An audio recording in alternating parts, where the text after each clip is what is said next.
1000 Ways to Make $1,000. Practical suggestions, based on actual experience, for starting a business of your own and making money in your spare time. Edited by F. C. Miniker. Presented by TheFibrary.com. Your place for personal finance information. That's TheFibrary.com. If you would like an electronic or physical copy of 1000 Ways to Make $1,000, follow the link in the show notes. Published by Superb Stories. All rights reserved. Originally published in 1936. To those pioneers in American business who had the wisdom and tenacity to stay on their course until they arrived, this book is dedicated. Opportunity Knocks. By John Cameron Aspley.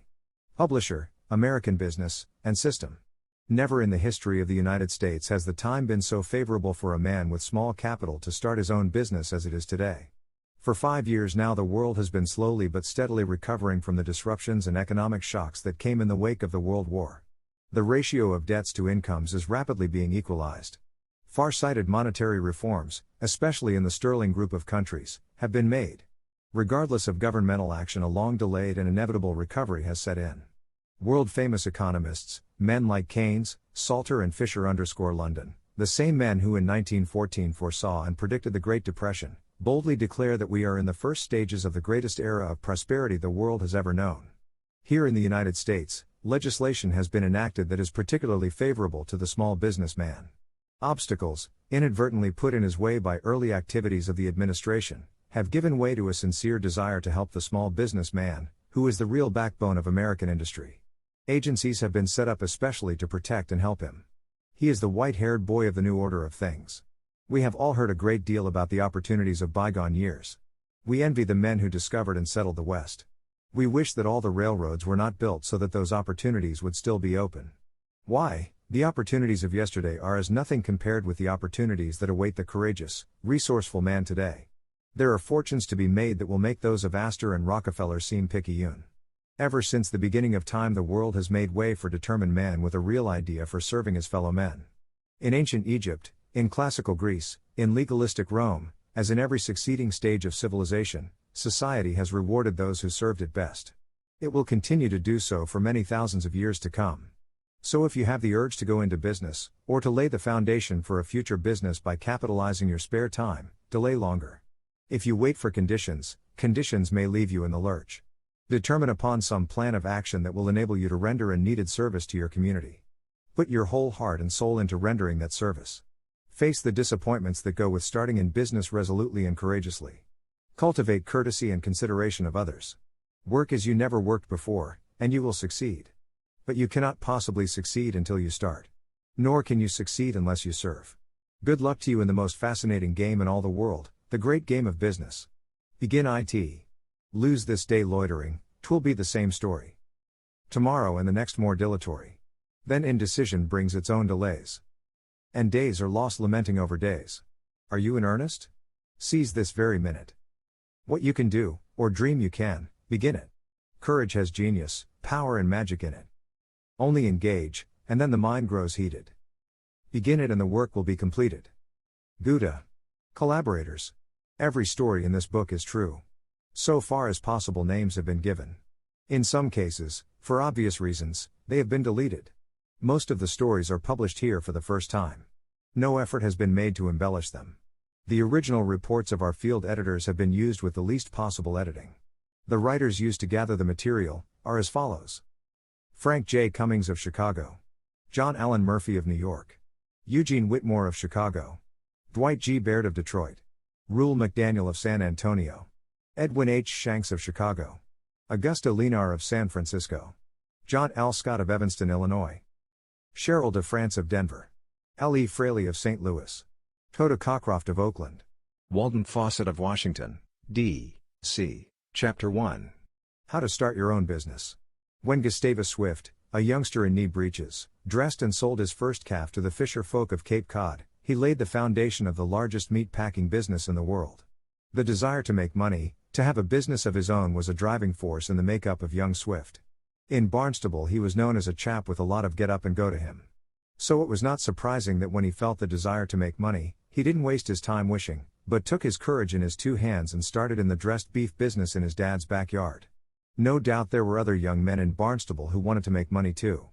But while they were wondering how they could make it, Gus Swift cut the Gordian knot. It meant work for him. It was not a pleasant way to make money. There was the possibility of his not being able to sell his calf after he had dressed it. He had to walk miles in order to market his veal, for Cape Cod in those days was a spread-out sort of place. But Swift didn't care. He wanted the money. The work, the walking and the adventure were fun. And because he regarded making money as fun instead of work, he later was able to come to Chicago and start the great Swift packing business. How different from the average young men of today. They are usually more interested in having a good time than they are establishing themselves in a business of their own. Being in business is so confining. So they concentrate on enjoying themselves, serene in their philosophy that tomorrow is another day. If these people, and they are not all young people either, worked half as hard at making money as they do at having a good time, they would be rich. Then there are people who are willing to work and do work hard at making money, but they are not successful because they lack a target. They are like the chap who hunts big game with a shotgun. They do a lot of shooting, but they bag very little game. Next to being willing to pay the price of success in hard work, the most important thing is to have a definite, clear-cut objective. Since it is necessary to crawl before you walk, it is suggested that you make that objective $1,000. Now you may say, why stop at $1,000? Why not make it $100,000? While there is merit in the idea of setting up your sights high, there is such a thing as shooting at the moon. Set an objective that you know you can attain. Having attained your first objective, you can then consider what your next objective will be. Remember that after you start in business you are going to run afoul of many discouragements. While it looks easy now, it may not 2 months from now. If you have as an objective a mark that you can almost reach out and touch, it will help you to carry through this period of discouragement. Since this is a book about making money, and money will be mentioned frequently, it might be in order to get it clearly fixed in our minds what money is. Money itself is no good. You cannot eat it. You cannot wear it. You cannot use it for much of anything except to exchange for things which you need. That is why it is called a medium of exchange. Money can be anything. In the early days of the West, whiskey was used for money. A farm was advertised as being worth so many barrels of whiskey. Beads were used by the Indians as a medium of exchange. The island of Manhattan was bought from the Indians for a few beads. The first use of coins as money antedates Christ. To save people the trouble of having to weigh each coin to determine its value, the government stamped them with its mark. They could then be passed in exchange without using scales, although even today the banks in Great Britain weigh all gold coins presented to them to determine the wear. The story of money. One of the first countries to use credit money as a medium of exchange was England. People took their silver to the exchequer and received in exchange a tally stick. Notches were cut in this stick according to the number of pounds of silver loaned to the government. These tally sticks were about 3/4 of an inch square and about 10 inches long. After being notched, the stick was split in half, and one half was hung in the exchequer, and the other half given to the person loaning the silver. At first these tally sticks were used as receipts only, but after a time people exchanged them for things they needed. Then the exchequer issued tally sticks notched for even number of pounds of silver, 1 pound, 5 pounds, 20 pounds and so forth. These were much more convenient than carrying around the actual silver. Eventually the tally stick was superseded by paper receipts, the forerunner of our present paper money. The big advantage of the tally stick was that no two sticks were notched in the same way, so that when the owner of a tally stick called at the exchequer to collect, the notching on his tally stick certified to his ownership of the silver. It remained for John Law, the eminent Scotch banker, to carry money to its next stage of development, pieces of paper secured by various kinds of assets, and too often by nothing at all. It is important to know how our present system of money grew, so you will understand its true place in our scheme of business. When you determine to make $1,000, you are not thinking of 10 $100 bills so much as you are thinking in terms of what you can buy with those bills. And the same is true of those from whom you get money. You both talk about money as though money was all important, but actually you are exchanging services. So your success in making your first $1,000 will depend one upon your ability to make or do something of definite value to society, which people want more than they want the money it will cost them. In the years gone by, there was money in making and selling of carriages. Based on figures alone it might seem like a good thing to start in the carriage business. But even the most casual investigation will show the folly of doing so. The public today needs low-priced aeroplanes, automobiles operated with fuel oil, and similar things. So other things being equal, if two men started in business today, one making carriages and the other making diesel automobiles, it is probable that while the man making carriages might make a bare living out of his business, he would make any big money. He might be every bit as smart, even a better businessman, but society is not willing to exchange money for better horse-drawn carriages. But it will for automobiles which will run 100 miles to the gallon of crude oil. The first step in making money. It is easier to make money in some localities than in others. There is, for example, the Ogden hardware merchant who became rich selling shovels during the California gold rush. He was quick to see that with people pouring into the West digging everywhere for gold, they would need a lot of shovels. So he wrote back east and bought all the shovels he could get. It was no trick to sell them. All he had to do was to advertise that he had shovels to sell, and the prospectors took them away from him at fancy prices. That kind of merchandising does not require any skill. Neither does it require any knowledge of business principles. But the gold rush is over. The West has been settled. To be successful in business today, you need more than a stock of merchandise. You have to know how to sell goods at a profit. 9 out of every 10 men who start in business today fail because they cannot measure up to those requirements, especially the last part of the formula. So the first step in starting a business of your own is to know something about it. You need not know all about it. But you must know something about it. Fortunately, much of the knowledge you need may be found in books and trade periodicals. The manufacturers of the equipment which you will need to get started are usually able to furnish you with essential information. The federal and state governments have publications of value to you. This is all experience which you can buy very inexpensively, yet it is experience that has cost others much time and money. So read everything published about the business you intend to start, to get the combined experience of others, and begin your plans where they left off. You will find many people who will laugh at the idea of learning how to make money in books. They will tell you that business success depends upon inherent trading ability and action. They will cite men who never read a book in their lives and still made lots of money in business. Do not be influenced by these views. No man ever started in business for himself, who did not shortcut the time it took him to become established, by reading about what others had done. When you read a book about business, it is just as though you were invited into the home of the author and sat down with him and talked over your problems. Only those who think they know all there is to be known, and more besides, consider such an exchange of ideas foolish. Why spend hundreds of dollars to find out that a business idea or plan will not work, when another who has tried the plan tells you in a book or a magazine article exactly why it is not a good idea? As you read through this volume, you will find occasional lists of books and references which may be consulted for further information on some business problem. Consult those references. They may save you much grief and loss. But understand this, reading alone won't enable you to succeed in business. The best idea ever conceived for making money is utterly worthless until somebody puts it to work. You, no doubt, know many brilliant men, fellows with more ideas for making money than a dog has fleas, yet who never get enough money together to buy a second-hand automobile. What is wrong with them? They are probably like the inventor who never stops inventing long enough to make and sell his invention. One good idea, at work making money, is worth 1,000 ideas just buzzing around in the head of the smartest man in America. How to begin making money? The way to begin making money is to begin. That may sound foolish. But the hundreds of thousands of people in this country who would like to make a lot of money are not making it because they are waiting for this, that, or the other thing to happen. Some are waiting for business to get better. Others are waiting for the right moment. For the most part, however, they are waiting for no reason in the world except that it is easier to put off until tomorrow those things which should be done today. Business is a game of put and take. You can't take out until you put in. People often put off starting in business for themselves because they cannot see clearly ahead. So they go to friends for advice. It is characteristic of people, when advising friends, to be super conservative.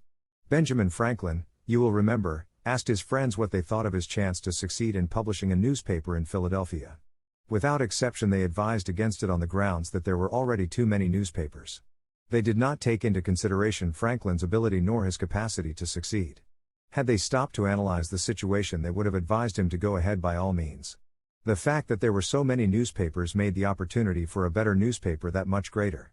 As a rule, most of the advice to those contemplating a business venture is don't. If you ask the advice of enough people, you are almost sure to end up by doing nothing. The only person really qualified to advise you as to what you can do is yourself. You know yourself better than anyone else does. You, and you alone, know how determined you are to make a success of the undertaking. And in the last analysis, about 90% of being successful in business is that indefinable thing, which for lack of a better name we call guts. If you have the guts to work 18 hours a day if need be, if you have the guts to go without pocket money in order to carry your business over the rough spots, if you have the guts to stick when others say you are just wasting your time, it is a pretty good bet that you will succeed, because that is the stuff from which success is made. So do not be overconcerned with the real and imaginary difficulties that loom up so large at the outset. It is not necessary that you see the harbor at the other end of your course before setting sail. If you sail straight, and keep moving, you will get to your destination. But you won't get there, or anywhere, unless you start. Once you have started, most of the difficulties will give way before your enthusiasm and determination to succeed. You may end up in an entirely different business from the one you started. You may have to change your plans a number of times. But what does that matter? The all-important thing is that you have started. In the following pages you will read about hundreds of people who, like yourself, had the urge to make $1,000. Some earned it making things, and others selling things. Some made it quickly and others slowly. But you will find one thing true of every story in this book. Each person began making money when he or she started. Had these people not come to a decision, and started in a business of their own, they would never have made any money. Their success began with their decision to start, and so will yours. Raising money to start a business. Many a man with a good idea hesitates to start in business because he lacks capital. Capital is important, and it cannot be denied that a lack of it is one of the principal reasons for business failures. However, lack of capital need not hold back a determined man. The old saying, "Where there's a will, there's a way," still applies. Sometimes a money-making idea is so good that men who have capital will grubstake you in starting your business. Many famous businesses were started in just this way. Hires Root Beer is a case in point. Charles E. Hires discovered the formula for his root beer in a farmhouse back in 1877. One morning George W. Childs, publisher of the Philadelphia Public Ledger, sat down beside Mr. Hires in a streetcar. "Mr. Hires," he said, "why don't you advertise that root beer of yours?" "How can I advertise?" said Mr. Hires. "I haven't any money." "Advertise to get the money. Come around to the Ledger office and I'll tell the bookkeeper not to send you any bills for advertising until you ask for them." Mr. Hires was a man of action. He knew that without venture, nothing could be gained. He accepted Mr. Childs' offer. An inch advertisement ran daily from that time on in the Public Ledger. Slowly, but steadily, it began to pull. When at last the profits from the advertising were sufficient to justify Mr. Hires asking for his bill, it amounted to $700. But it was a good investment. It provided the capital upon which the Hires business was founded. For 10 years Mr. Hires plowed all his profits back into advertising, keeping only enough out for a bare living for himself. He became one of the largest national advertisers in the country, with annual appropriations of $600,000. When a product has good repeating qualities, it is sometimes possible to interest advertising agents in extending credit in order to get a business started. If an idea offers mass advertising opportunities, some of the larger agencies may accept stock in a company to offset the advertising bills. Among the well-known products now on the market which have been started in this way, or which are partly owned by advertising agencies are Pepsodent, Barbasol, Bonami, Sapolio, Palmolive soap and Van Camp's beans. It will be noticed that all these products have two things in common. 1. They are articles which can be sold to the general public, and 2. They repeat quickly. This last qualification is important, because generally you have to spend an amount equal to the selling price of the first purchase in order to induce a person to try a product. Your only chance, therefore, of making a profit on your advertising is the repeat factor of the article. It must have real merit, and it must have some outstanding feature that will lend itself to mass exploitation, either over the air or through the press. Another way to finance a business is to organize a stock company and sell the stock to friends and local businessmen who have surplus funds to invest. In following this plan, it is important to keep the voting control yourself, otherwise you may find that after you have the business out of the red and into a money-making position, you have been eased out of the picture. Incorporate your company for twice as much as the capital required, and keep 51% of the common or voting stock in payment for the idea or the patents or whatever it is that makes the business attractive. It is better, however, to finance a business out of its earnings, on a pay-as-you-go basis, rather than to organize a stock company. The reasons for this are: 1. When you sell stock to others, you are in effect taking them in as partners. The more partners you have, the less control you will have over the policies of the business, and the greater the danger of dissension. 2. Minority stockholders, unless they are employees, contribute little to a business beyond the initial capital. There is no reason why they should be given 49% of the profits. They are entitled to a rental for the use of their money, and the risk they take, but in the case of a successful business, common stock dividends often represent a return of several 100% a year. The best way of raising the money you need to start your business, and the way which in the long run will prove most profitable to you, is to find something that you can sell. Let the commissions accumulate in a bank until the balance is enough to enable you to start in a small way. Then, by the simple process of putting back the profits into expansion, as Mr. Hires did, let your business grow. In this way you will keep control and will not have to share an unduly large proportion of its earnings with others. In this connection you will find on pages 417 to 435 of this book a number of suggested items which you can sell. If you lack the necessary capital to start in business, you will probably find something described in that chapter which can be successfully sold in your community. By this plan you can soon accumulate $1,000 or more for business capital. The story of the cash register. One of the outstanding examples of American business successes is the National Cash Register of Dayton, Ohio. It is a monument to the genius of its founder, John H. Patterson. It is a demonstration of what a man with an idea and a lot of determination can accomplish, because probably no product ever made had such poor prospects for success as the cash register when it was introduced in 1884 by Patterson. That it was a useful invention no one denied, but because its value depended, so it seemed, upon the assumption that a businessman's employees were dishonest, it encountered terrific opposition from retail clerks. Mr. Patterson's success was due in a large measure to taking what seemed to be an insurmountable objection, and turning it into a reason for buying. Cash register salesmen were taught to turn the opposition to their advantage by pointing out to employers that when they put temptation in the way of their clerks, they shared the guilt of any clerk who pilfered the cash drawer. They brought the issue to the proprietor of the business by pointing the accusing finger at him rather than at his clerks. And as so often happens, once the right approach to the selling problem was found, the business began to grow. Even to this day, the leadership which this great company enjoys in the field of selling all over the world, can be traced to its policy of turning objections into reasons for buying. In the words of a famous cash register salesman, sell your man with the weapons he hands you. John H. Patterson did not invent the cash register. His early experience had been in the coal business. When he was 40 years old, he came to Dayton and paid $6,500 for the controlling interest in the National Manufacturing Company, which held basic patents on a cash register. It was a crude device that functioned by punching holes in appropriate columns on a strip of paper. There seemed to be no demand for the machine at all, and Patterson's investment in the enterprise came to be a standing joke in the community. In fact, Patterson's old associates made so much fun of the cash register, he offered the seller of the stock a bonus of $2,000 to release him from his contract. However, the seller wouldn't take it back as a gift. When his offer was refused, Patterson made up his mind that he would go into the business and make it a success. Perhaps it was fortunate that Patterson knew nothing about manufacturing. For, if he had, he probably would not have touched the proposition. He would have known the difficulties of running a business without an established demand for the product. But Patterson didn't know that couldn't be done. In December 1884, he changed the name of the concern to the National Cash Register Company, and from then until his death at 78, he slept, ate and drank cash registers. No one else could see a future for cash registers, but he refused to change his vision just because others could not see ahead. He started absolutely from scratch. He had to improve the cumbersome old machine, he had to find and develop a market, he had to create advertising to sell his product, he had to develop salesmen to do the selling. One might say that he invented modern salesmanship, because until that time, most selling was just order taking.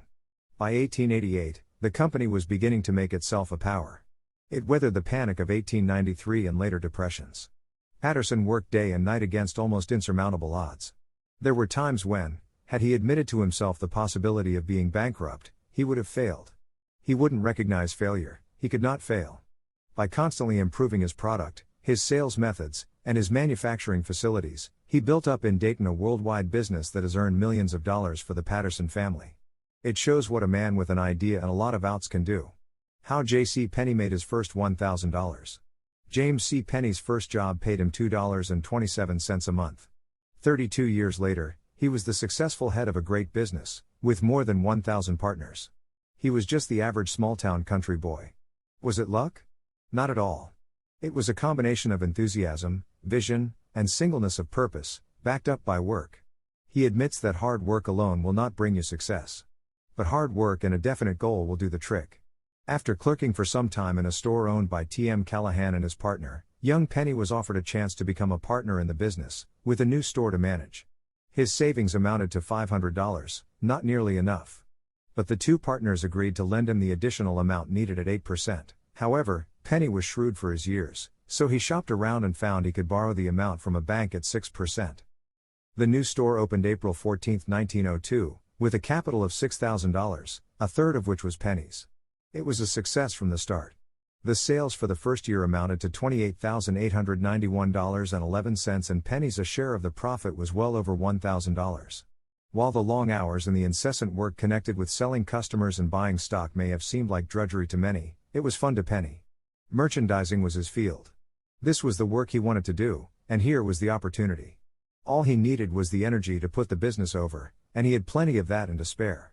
By 1904, J. C. Penney had opened his third store. It was about this time that T.M. Callahan and his first partner decided to separate. They offered to sell their interest in the 3 stores to Penney. He lacked the needed amount to buy, but such was their confidence in him they accepted his note for $30,000. The stores were known at this time as the Golden Rule Stores. The unusual idea J.C. Penney developed from the very beginning was the building of managers. He built up his men and sent them out to open new stores. They in turn likewise built up managers and sent them out to open still other new stores. In this manner, each new store would accumulate enough capital to start the next store. Each manager who opened a new store, of course, shared in the profits of that store. Thus each man selected by J.C. Penney to branch out developed not only business, but men to handle the business. Here was the idea and the vision.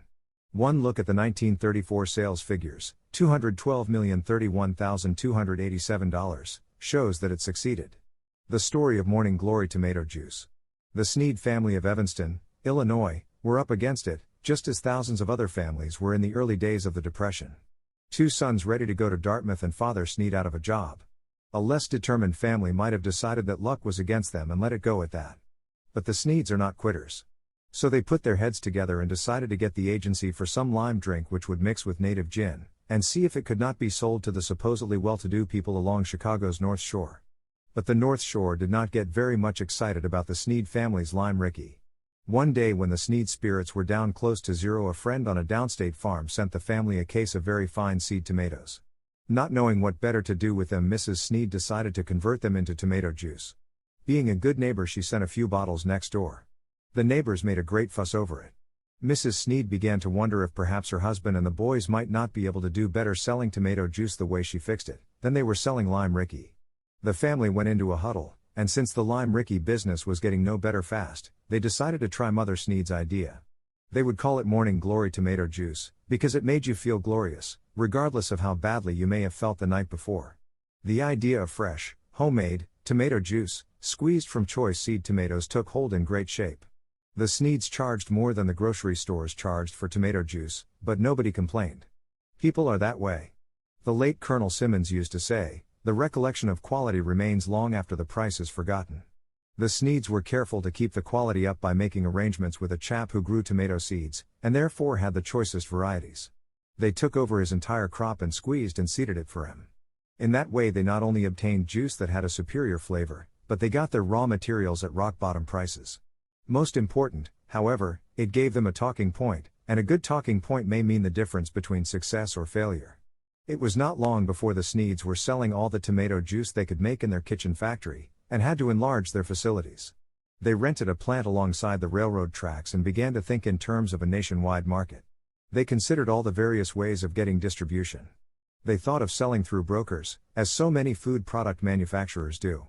But the brokers told them their price was too high. They thought about employing college men to sell house to house. But that idea would take too much capital. Finally, they determined to stick to the plan they had so successfully used on the North Shore. So they picked out a few social leaders in selected cities, people like the Drexels and Biddles of Philadelphia, and wrote and told them about Morning Glory Tomato Juice. The idea of serving tomato juice that was made to order had a real appeal. The orders began to come in.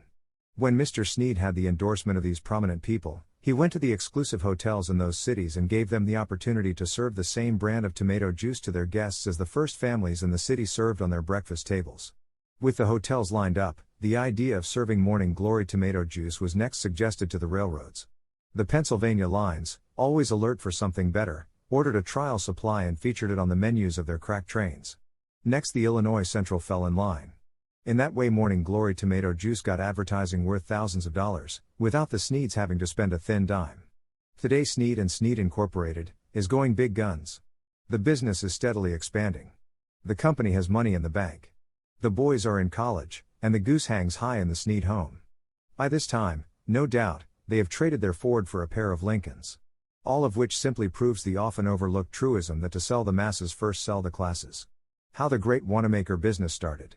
John Wanamaker had saved $1,900. His brother-in-law, Nathan Brown, had $1,600 that he was willing to risk in a partnership. Why not begin? Said Wanamaker to his brother-in-law. He figured that any time was a good time to begin, provided you really did begin.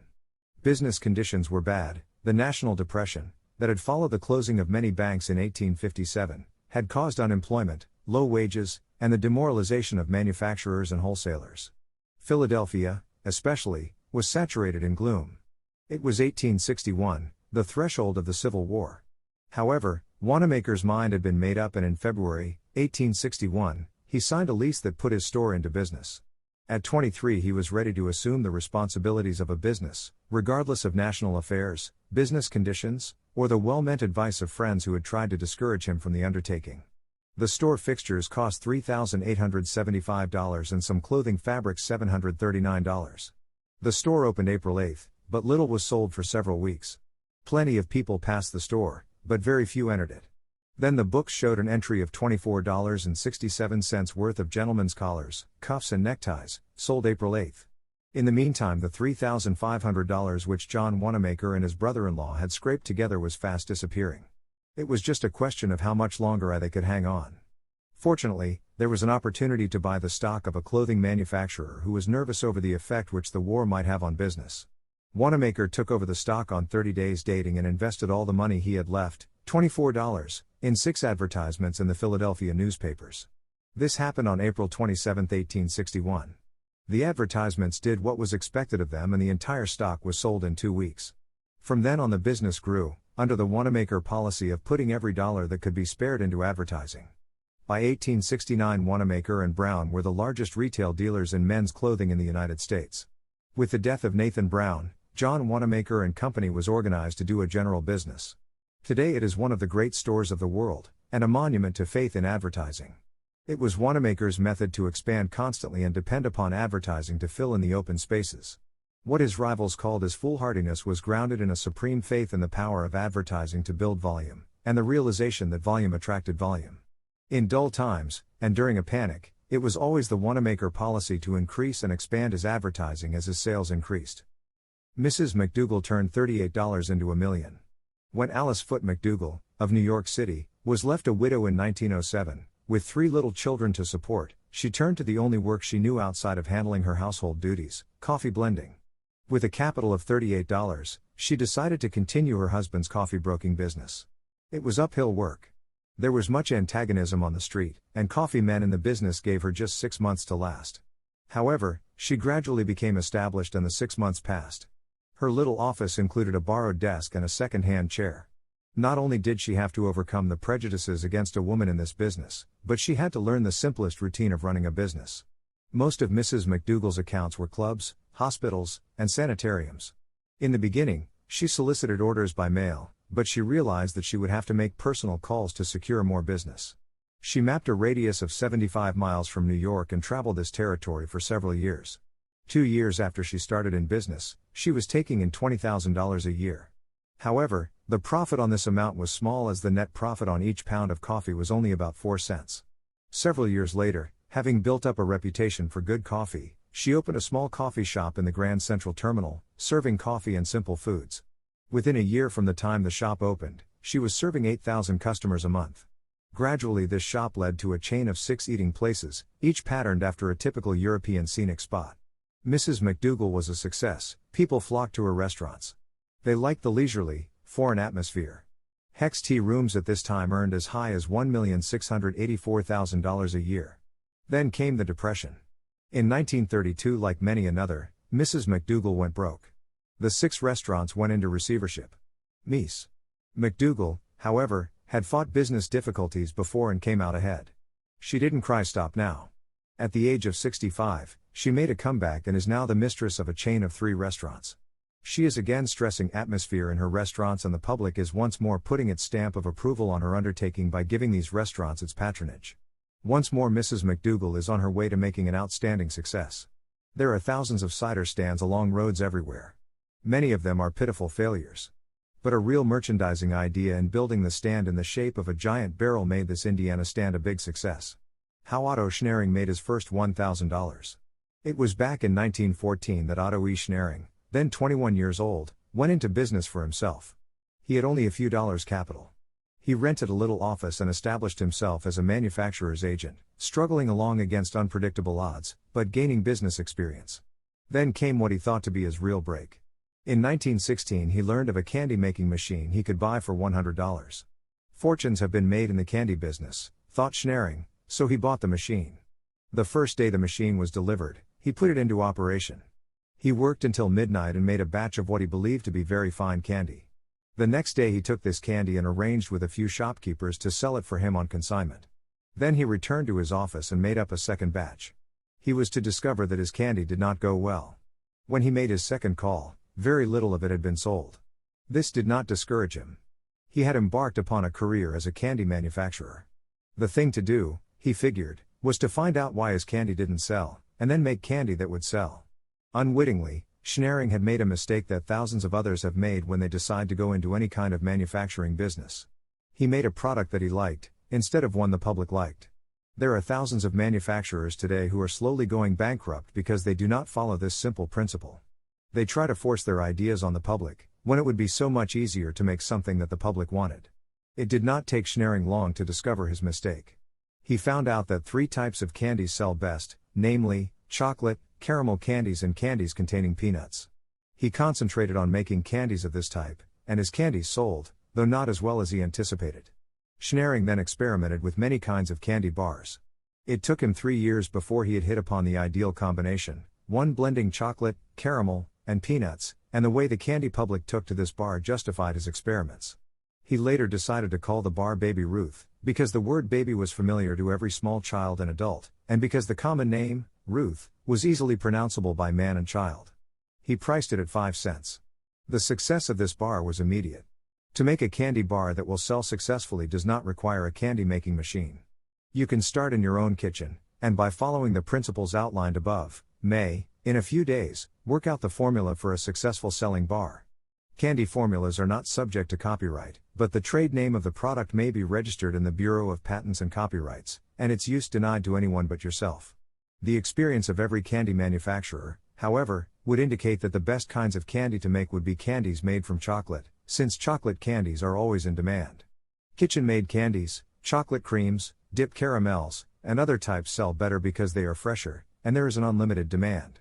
A market is always ready in the local stores, where goods placed on consignment, that is, with the understanding that you will take them back if not sold within a specified time, are generally accepted. Chapter 2. Selling as a business.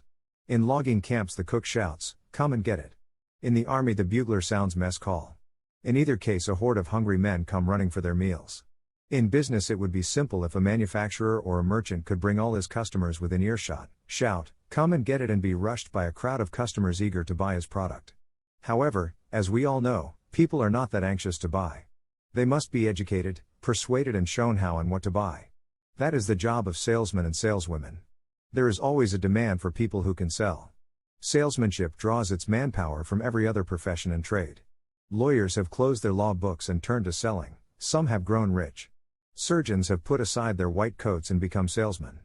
Bankers, grown tired of sitting on tall stools, or behind fancy desks, have thrown up their jobs and turned to the more satisfying job of selling. Farmers have walked away from their plows to take up salesmanship. Men from machine shops, from schools, churches, stores and offices have sought the greater freedom and wider opportunities for profit offered by a career in salesmanship. There are many reasons why so many men desert other types of work to take up salesmanship. One of the first reasons is that you can write your own ticket when you become a salesman. You do not have to wait until the boss gets ready to grant you a raise. A good salesman can give himself a raise in pay almost any time. You do not have to work long, dreary hours, Sundays and holidays as the druggist, the restaurant owner or the garage employee must. In selling you are almost entirely your own boss. You set your own rate of pay and, like the captain of a ship at sea, you rely on your own judgment and ability. There are many other things that go to make selling real fun. You meet the community's most successful, most interesting and influential people. You are in constant touch with what's going on in the world, and you are laying the foundation for success and increasingly bigger paychecks. There is almost no other man who is so thoroughly independent and secure as the salesman who has built up the confidence and friendship of a group of customers. A merchant may suffer fire losses that will wreck his business, or he may make mistakes in buying that will shatter his profits for an entire season. A surgeon may lose the delicate skill of his hands as he grows older, and the loss of one important case may send a lawyer straight down the path to obscurity. A farmer may lose an entire season's work in one heavy downpour of rain, or an overflow of the creek or river. But no fire can burn, no flood destroy, no thief can steal a salesman's stock in trade, which is, as you know, the confidence and friendship of his customers. Of course, there can be no doubt that most men take up selling to earn money. But there are other satisfactions and compensations in addition to the money earned. In 1928, a salesman almost jammed a life insurance policy down the throat of a certain New York newspaper man. The policy had an accident and sickness clause which paid $100 a month in the event of illness and disability. When he signed the application and paid the premium, he was in the best of health. Less than 2 years later, he was in a hospital, drawing $100 a month compensation. Was he grateful to that insurance salesman? You know he was. Had it not been for the salesman's insistence, he would have suffered the loss of 10 months' earnings, and there would have been no funds to pay the heavy hospital expenses. Yet it seemed to the buyer when he took that insurance that he was doing the salesman a favor. As it turned out, the salesman did the newspaper man a favor for which he has been grateful ever since. A salesman who sold a radio receiver some time ago to an old lady who was crippled and confined to her home said that he wondered if he had done the right thing. It was an expensive set and she was dependent on a very small income. I thought perhaps I ought not to have sold her, because it was obvious that her home needed repairs and painting. But as she made the payments, I realized that the radio set had brought the world right to her armchair. She has since told me that her radio receiver, next to her husband and children, has been the greatest joy in her life. There are literally millions of people who owe much of their happiness to salesmen. Think of the people who might never have owned a home if some real estate salesman hadn't pushed them over. Think of the thousands of mothers whose lives have been made easier by some salesman who sold them a washing machine, a vacuum cleaner, or an ironing machine. There's a president of a big advertising agency in New York who traces his upward rise back to the time when a salesman sold him a correspondence course in advertising. Numberless cases could be pointed out where salesmen, through their ability to educate, to persuade, and to induce people to act, have brought new prosperity, happiness and satisfaction into the lives of millions of people. That's why it is so much fun to sell things. Qualifications of a good salesman. One of the best salesmen in his field was a big, blond fellow who was a great handshaker and backslapper.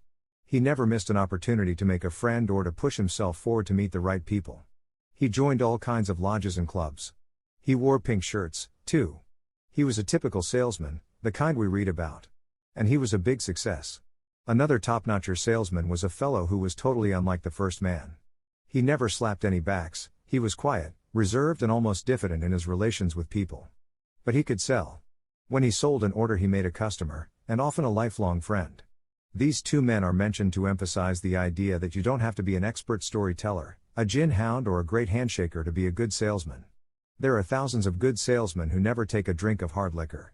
There are other thousands who are quiet, unassuming, modest fellows who do not feel the necessity of joining a lot of clubs or lodges, or painting the town red. It isn't even necessary for a man to have the gift of gab to be a successful salesman. More salesmen have been failures from talk, than too little. Because a man doesn't have to be a good mixer, in the usual sense of the word, don't jump to the conclusion that a miser can be a good salesman. But there is a whole world of middle ground between being a mixer and a miser. If you enjoy meeting people, if you are not scared in the event a man becomes a little gruff and grouchy with you, if you are not afraid of hard work and study, and if you have a grim determination to succeed, you have most of the important qualifications of a good salesman. Of course, if you are imaginative, can see the inherent value in a proposition quickly, if you have the knack of explaining values in interesting and forceful terms, if you have any natural qualities of leadership, so much the better. But, important as these qualities may be, many men who have them in only the smallest degree succeed in selling. You may ask what is meant by natural qualities of leadership. Were you ever the captain of a sandlot or high school baseball team? Are you invariably appointed to some office in any little group, lodge, association, or club you join? Do people gravitate toward you and go out of their way to see you or please you? If these things are true, you are a natural leader, and there is no better way to capitalize your inherent abilities than in a career as a salesman. But, if you like to be alone, if you would rather read about a football game than go to one and yell your head off, if you would rather sit by the fire of a winter's night and read a good book than go to a party, perhaps you had better not try selling, unless you are willing to fight hard to overcome your natural inclinations. To add one word of caution, don't pay too much attention to what your friends tell you. Many a potentially good salesman has been ruined by the well-meant, but mistaken advice of wives, friends, mothers, or school teachers. After all, it is up to each man to decide for himself what he wants to do, whether it is running a retail store, building up a manufacturing business, farming, selling, or anything else. You know in your own mind whether you want to sell or not. Once you have made up your mind, go ahead. If you are the sort of person who is constantly swayed back and forth in your opinions and your desires by the advice of friends, then perhaps you had better not try to be a salesman. Getting the name on the order blank. When you begin to sell, you are almost sure to find nearly everyone will promise you some business. You will be told, "I will keep you in mind," or "I will let you know when I need anything." People really mean these pleasantries when they say them to you, but they seldom bother to remember them after a salesman is out of sight. You must learn, and learn quickly, too, that a promised order pays no commissions, turns no factory wheels. The ability to close sales without a long, drawn-out series of callbacks is the greatest asset a salesman can have. Without this ability, you are just a solicitor, not a salesman. There's an old saying, anybody can solicit business, but it takes a salesman to close orders. The first thing to remember in closing a sale is that most people need a little pushing to bring them to a decision. The natural inclination of every prospect is to put off buying as long as possible. Even a woman, a few days before Easter, will want to put off buying a hat or a new outfit, until she has seen what every store in town has to offer. Yet she wants that new hat or dress as badly as she ever wanted anything. She'd be heartbroken if she knew she couldn't have it. But she wants to wait and see if she can't find something she likes a little better. Keeping this human trait uppermost in your minds, as salesmen, you can understand the necessity of persistence and pressure in helping people to make up their minds. Take the case of a man buying a new automobile. He may have decided to buy a Ford, a Chevrolet, or a Plymouth. But which one? All three cars are presented to him in the most favorable manner. He is a bit confused. Each car has certain special features which appeal to him. The salesman's job is to bring him to the point of deciding. There are definite methods of doing this. For example, one salesman may say, "Mr. Prospect, if you will just check your preferences as to color, tires, and body style, I'll put your order through, so you can drive this car next Sunday." See how this salesman has simplified the prospect's problem of making a decision.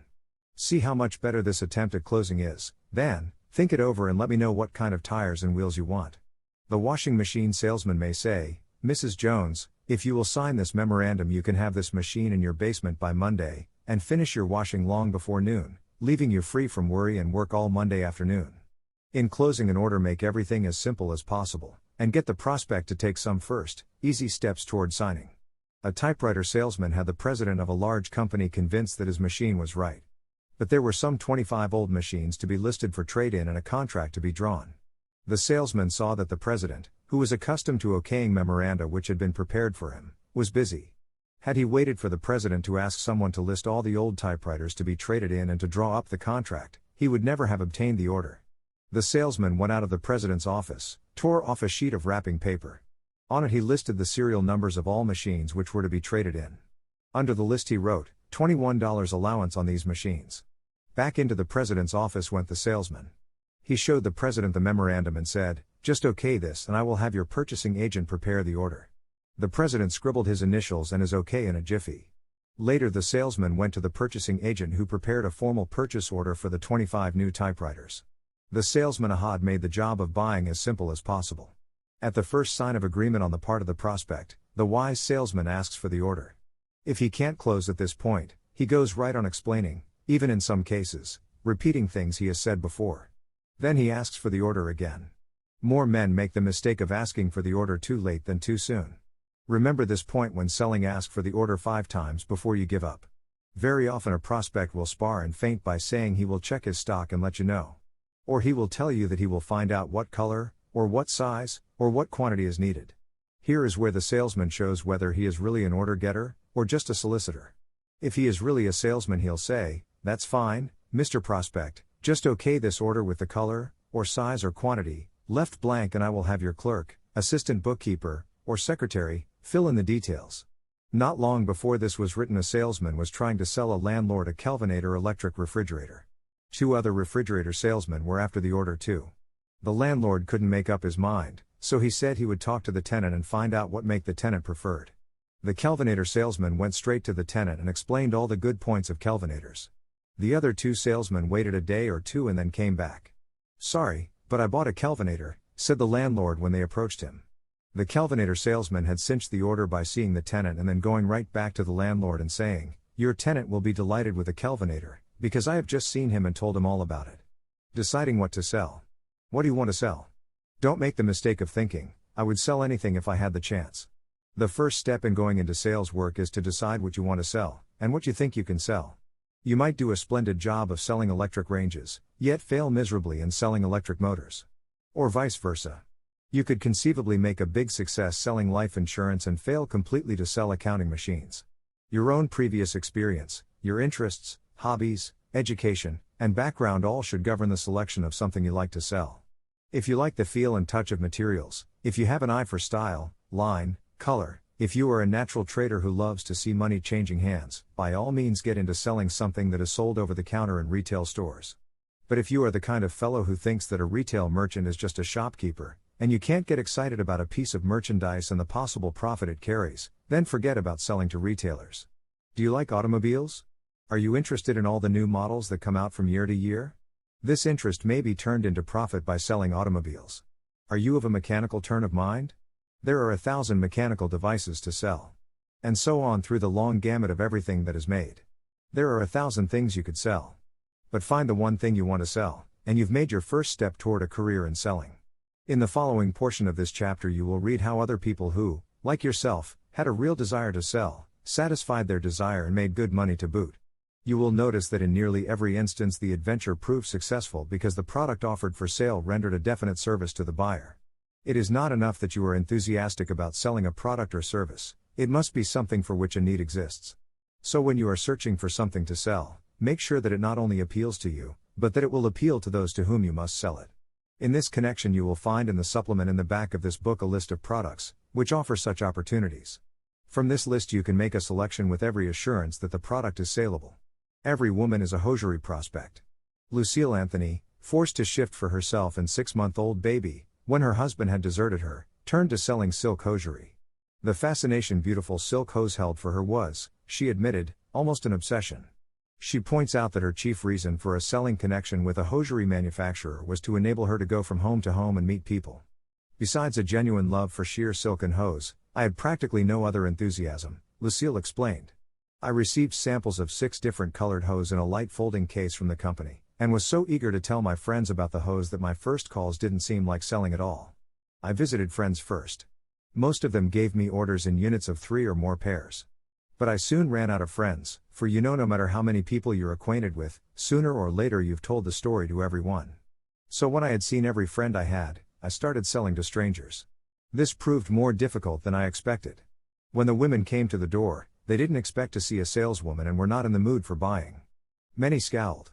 None asked me in, as my friends had done, and I thought while making my initial call on strangers, that the world was hard and cruel. In 3 days I made only 2 sales. Something was decidedly wrong. I realized that I was not using a scientific approach when calling on these women, I was saying the first thing that came to my mind. Since I wasn't getting anywhere, I thought something was wrong with my product. Then, like many others, I blamed my inability to make sales on the kind of work I was doing. Indeed, I was so sure it was because I was doing house-to-house selling that housewives wouldn't give consideration. I was annoyed and upset. Yet the idea of selling hose, of handling them, of talking about them to everybody was strong enough to overcome the impulse to quit. Out of my first impressions about selling, there emerged a few clear ideas on salesmanship. I began to realize that my trouble was the way I went about making sales, that it wasn't exactly what I said at the door that mattered, so much as the way I said it. There are no magic words that admit one to homes. Presently I was aware of being more successful getting in when I kept on talking. Women who opened the door to tell me they wouldn't buy anything, usually waited until I made a move to leave before closing the door. So I began to use strategy. Standing several feet from the door, at the edge of the porch, I would talk loudly. I would tell the woman about the beautiful hosiery I carried. "No. Nothing today," was the usual answer. "But if you would only give me a minute." "I'm busy." "Not today." "It won't take any time at all." "Won't you let me come in?" "I have no money." "Not today." "But if you once saw them, Mrs. Smith, I know." "Call back again next week." "I won't buy a thing today." But I'm not asking you to buy, won't you even take a moment to look? Not today. I'm sorry. I'm very busy. I understand you're very busy, Mrs. Smith. I really won't take up any time at all. Won't you let me in? After some moments of this type of conversation, the housewife would invite me inside. That gave me a chance to do some real selling. My enthusiasm for silk hosiery usually proved infectious, and the woman would let me have an order. Mrs. Anthony's method of getting past the door is used by many successful salespeople with good results. She makes an average of 45 calls daily, and during her second 3-month period of selling for this company, earned commissions which totaled $1,107. Her biggest day's income came just before commencement exercises at the University of Chicago, when she called on 2 sorority houses and sold 56 pairs of hosiery in 2 group demonstrations. Her commission is 50 cents a pair, collected as a deposit from the prospect at the time the order is given. The balance due the company is collected C.0.D. when shipment is made. This type of work is ideal for women who are anxious to turn their spare time into money. Working hours may be suited to your own convenience, and no investment is needed to start in this remunerative business. Overcoming price objections. It is typical of merchants and others engaged in smaller businesses to feel they cannot afford most of the things they would like to have. It seems to be a sort of complex with them. But as Henry Ford once said, every man feels much poorer than he really is. This is a good point to remember when selling to storekeepers. You have to anticipate this objection by presenting what you may be selling in a way that will turn the price into a reason for buying. Very often this "can't afford it" feeling can be made the key point in a sales presentation and capitalized to advantage. This is especially true if you are fortunate enough to be selling a product which looks expensive but which actually costs much less than the prospect imagines he will have to pay for it. Take the case of George Conrad, for example. He has developed a surefire plan of selling slicing machines around this very idea. When he enters a store, he doesn't say a word, but lays a big broadside on the merchant's counter showing a colorful illustration of the slicing machine he is selling. He leaves the machine outside in his car. What do you think of that?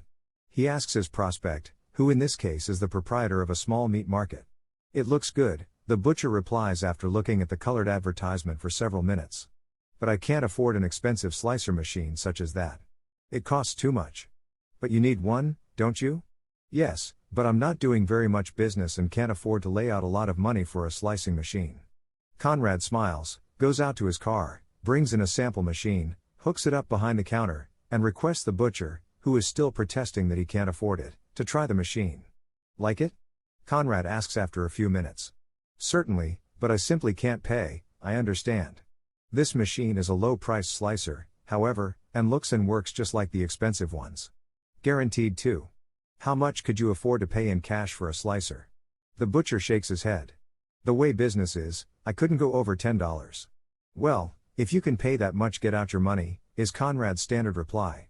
This slicer will cost you only $7.50. This is typical of the interviews Conrad has with grocers, butchers, and proprietors of lunch rooms, restaurants, delicatessens and taverns when he calls with his hand slicing machine. It is this approach which is responsible for his averaging $75 a week for the past 2 years. This slicer looks like an expensive machine that costs a lot of money, declares Conrad. It is a sturdy, rotary-type slicer with a stainless steel blade adjustable to any thickness, so that it will slice ham as thin as tissue paper, or bread any thickness you desire. Before this came out, though, the average grocer and delicatessen proprietor had to pay around $150 for a slicing machine. Naturally, when they see this one, which looks every bit as good as the expensive machine and is quite as satisfactory, it is hard for them to believe it's not an expensive outfit. I let them think that. I let them build up as much resistance as they want toward paying a big price. Then, when I've finally got them to make a demonstration and admit the machine is good, I crash this opposition with the low price offer. And I seldom lose a sale. To those who like to sell to stores, a good slicing machine offers a real money-making opportunity. Conrad's commission on each sale is $2, and he has sold as high as 80 machines in 1 week. His average week, however, is about 37 slicers. How to sell tailored-to-measure suits. In 3 months, John Gleason cleaned up well over $1,000 from the sale of men's tailored-to-measure suits. But Gleason had been making little or no profit from his selling activity in the previous months.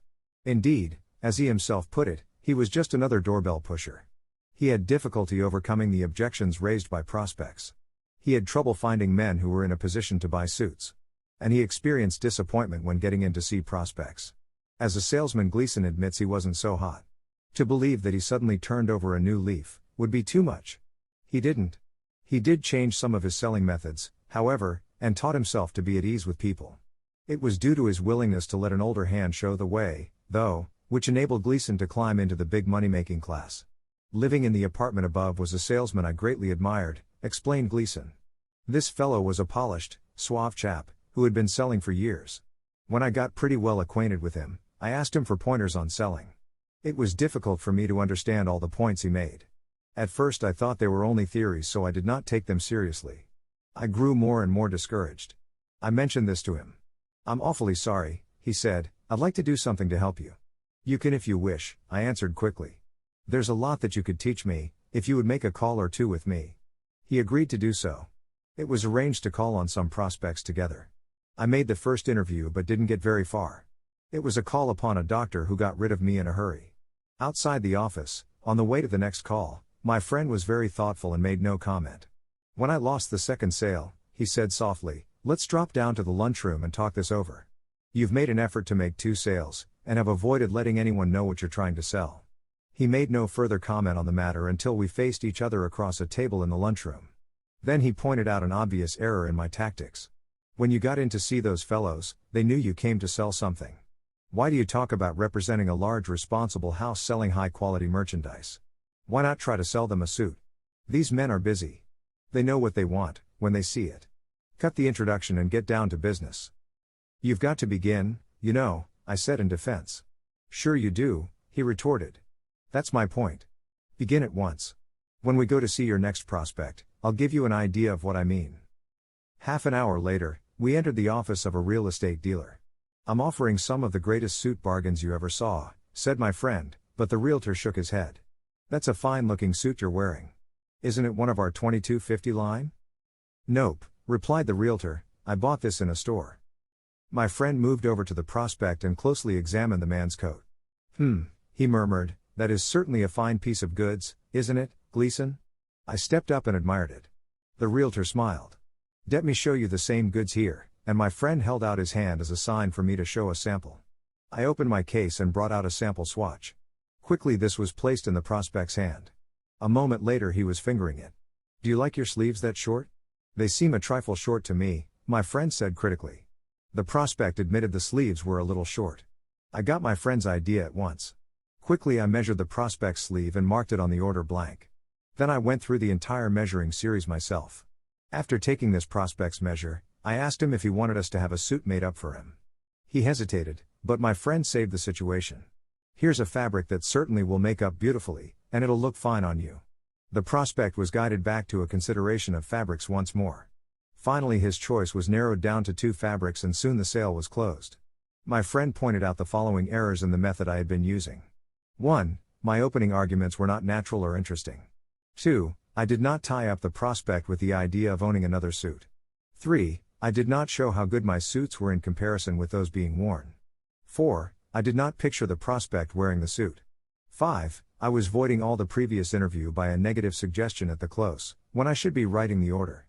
Closely following the tactics used by my friend brought results.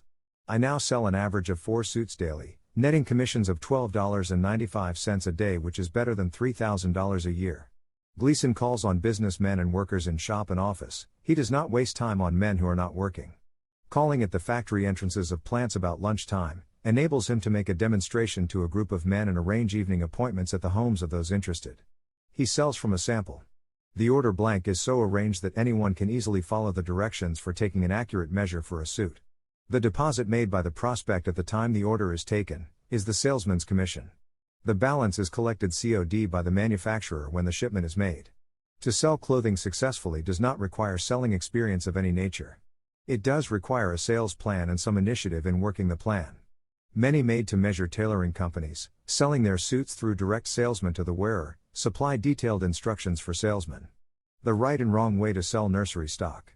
William Werner got his first $1,000 from trees. There were financial worries in the Werner household, and the need of additional cash led Werner, who clerked in a men's furnishing store, to sell nursery stock in his spare time. One day, he said, I happened to mention my nursery line to a teller in the bank. He was building a new home, and wanted a few trees and shrubs. But he cooled off when I said that our stock was small and that it took some years for the trees to grow big. What will they look like then? he asked. I tried to explain and he said he would think it over. When I called back, he was still in doubt whether to buy from me or from a local greenhouse. The greenhouse man has such a beautiful story about how nice and shady a fir tree would be in 1 year that he has almost sold my wife.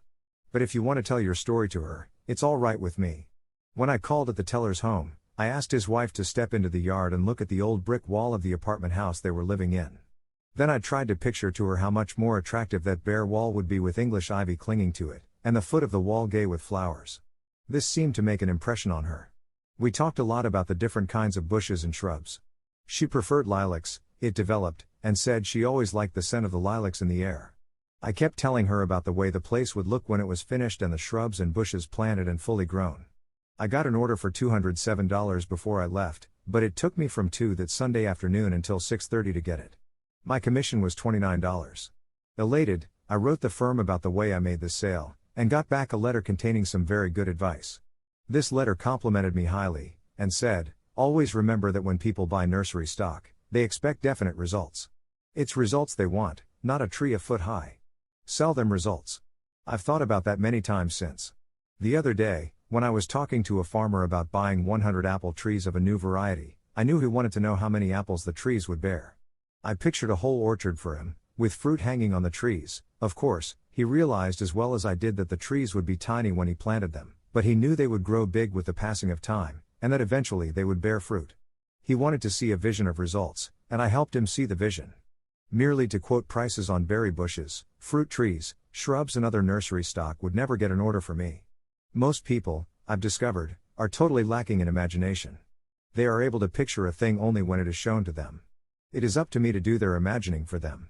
Orders vary in size, and the commission varies greatly, of course. I sell every kind of shrub, and sell in quantities of from 1 tree for the backyard of a city dweller, to a whole orchard of perhaps 1,000. The first 6 weeks after I sold that banker's wife, I earned commissions well over $1,200. Werner, after this success, left his regular position and devoted all his time to selling nursery stock.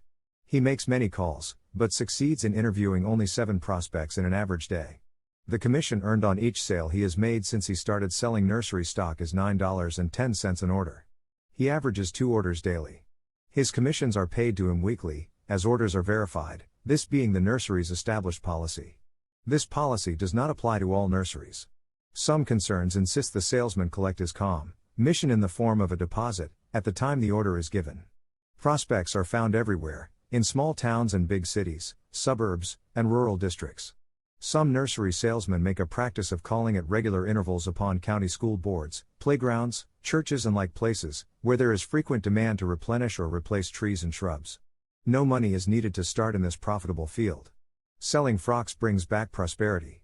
When S.P. Lias lost his job, his family became panicky. They had no savings, and the prospect of Lias getting another job quickly was remote.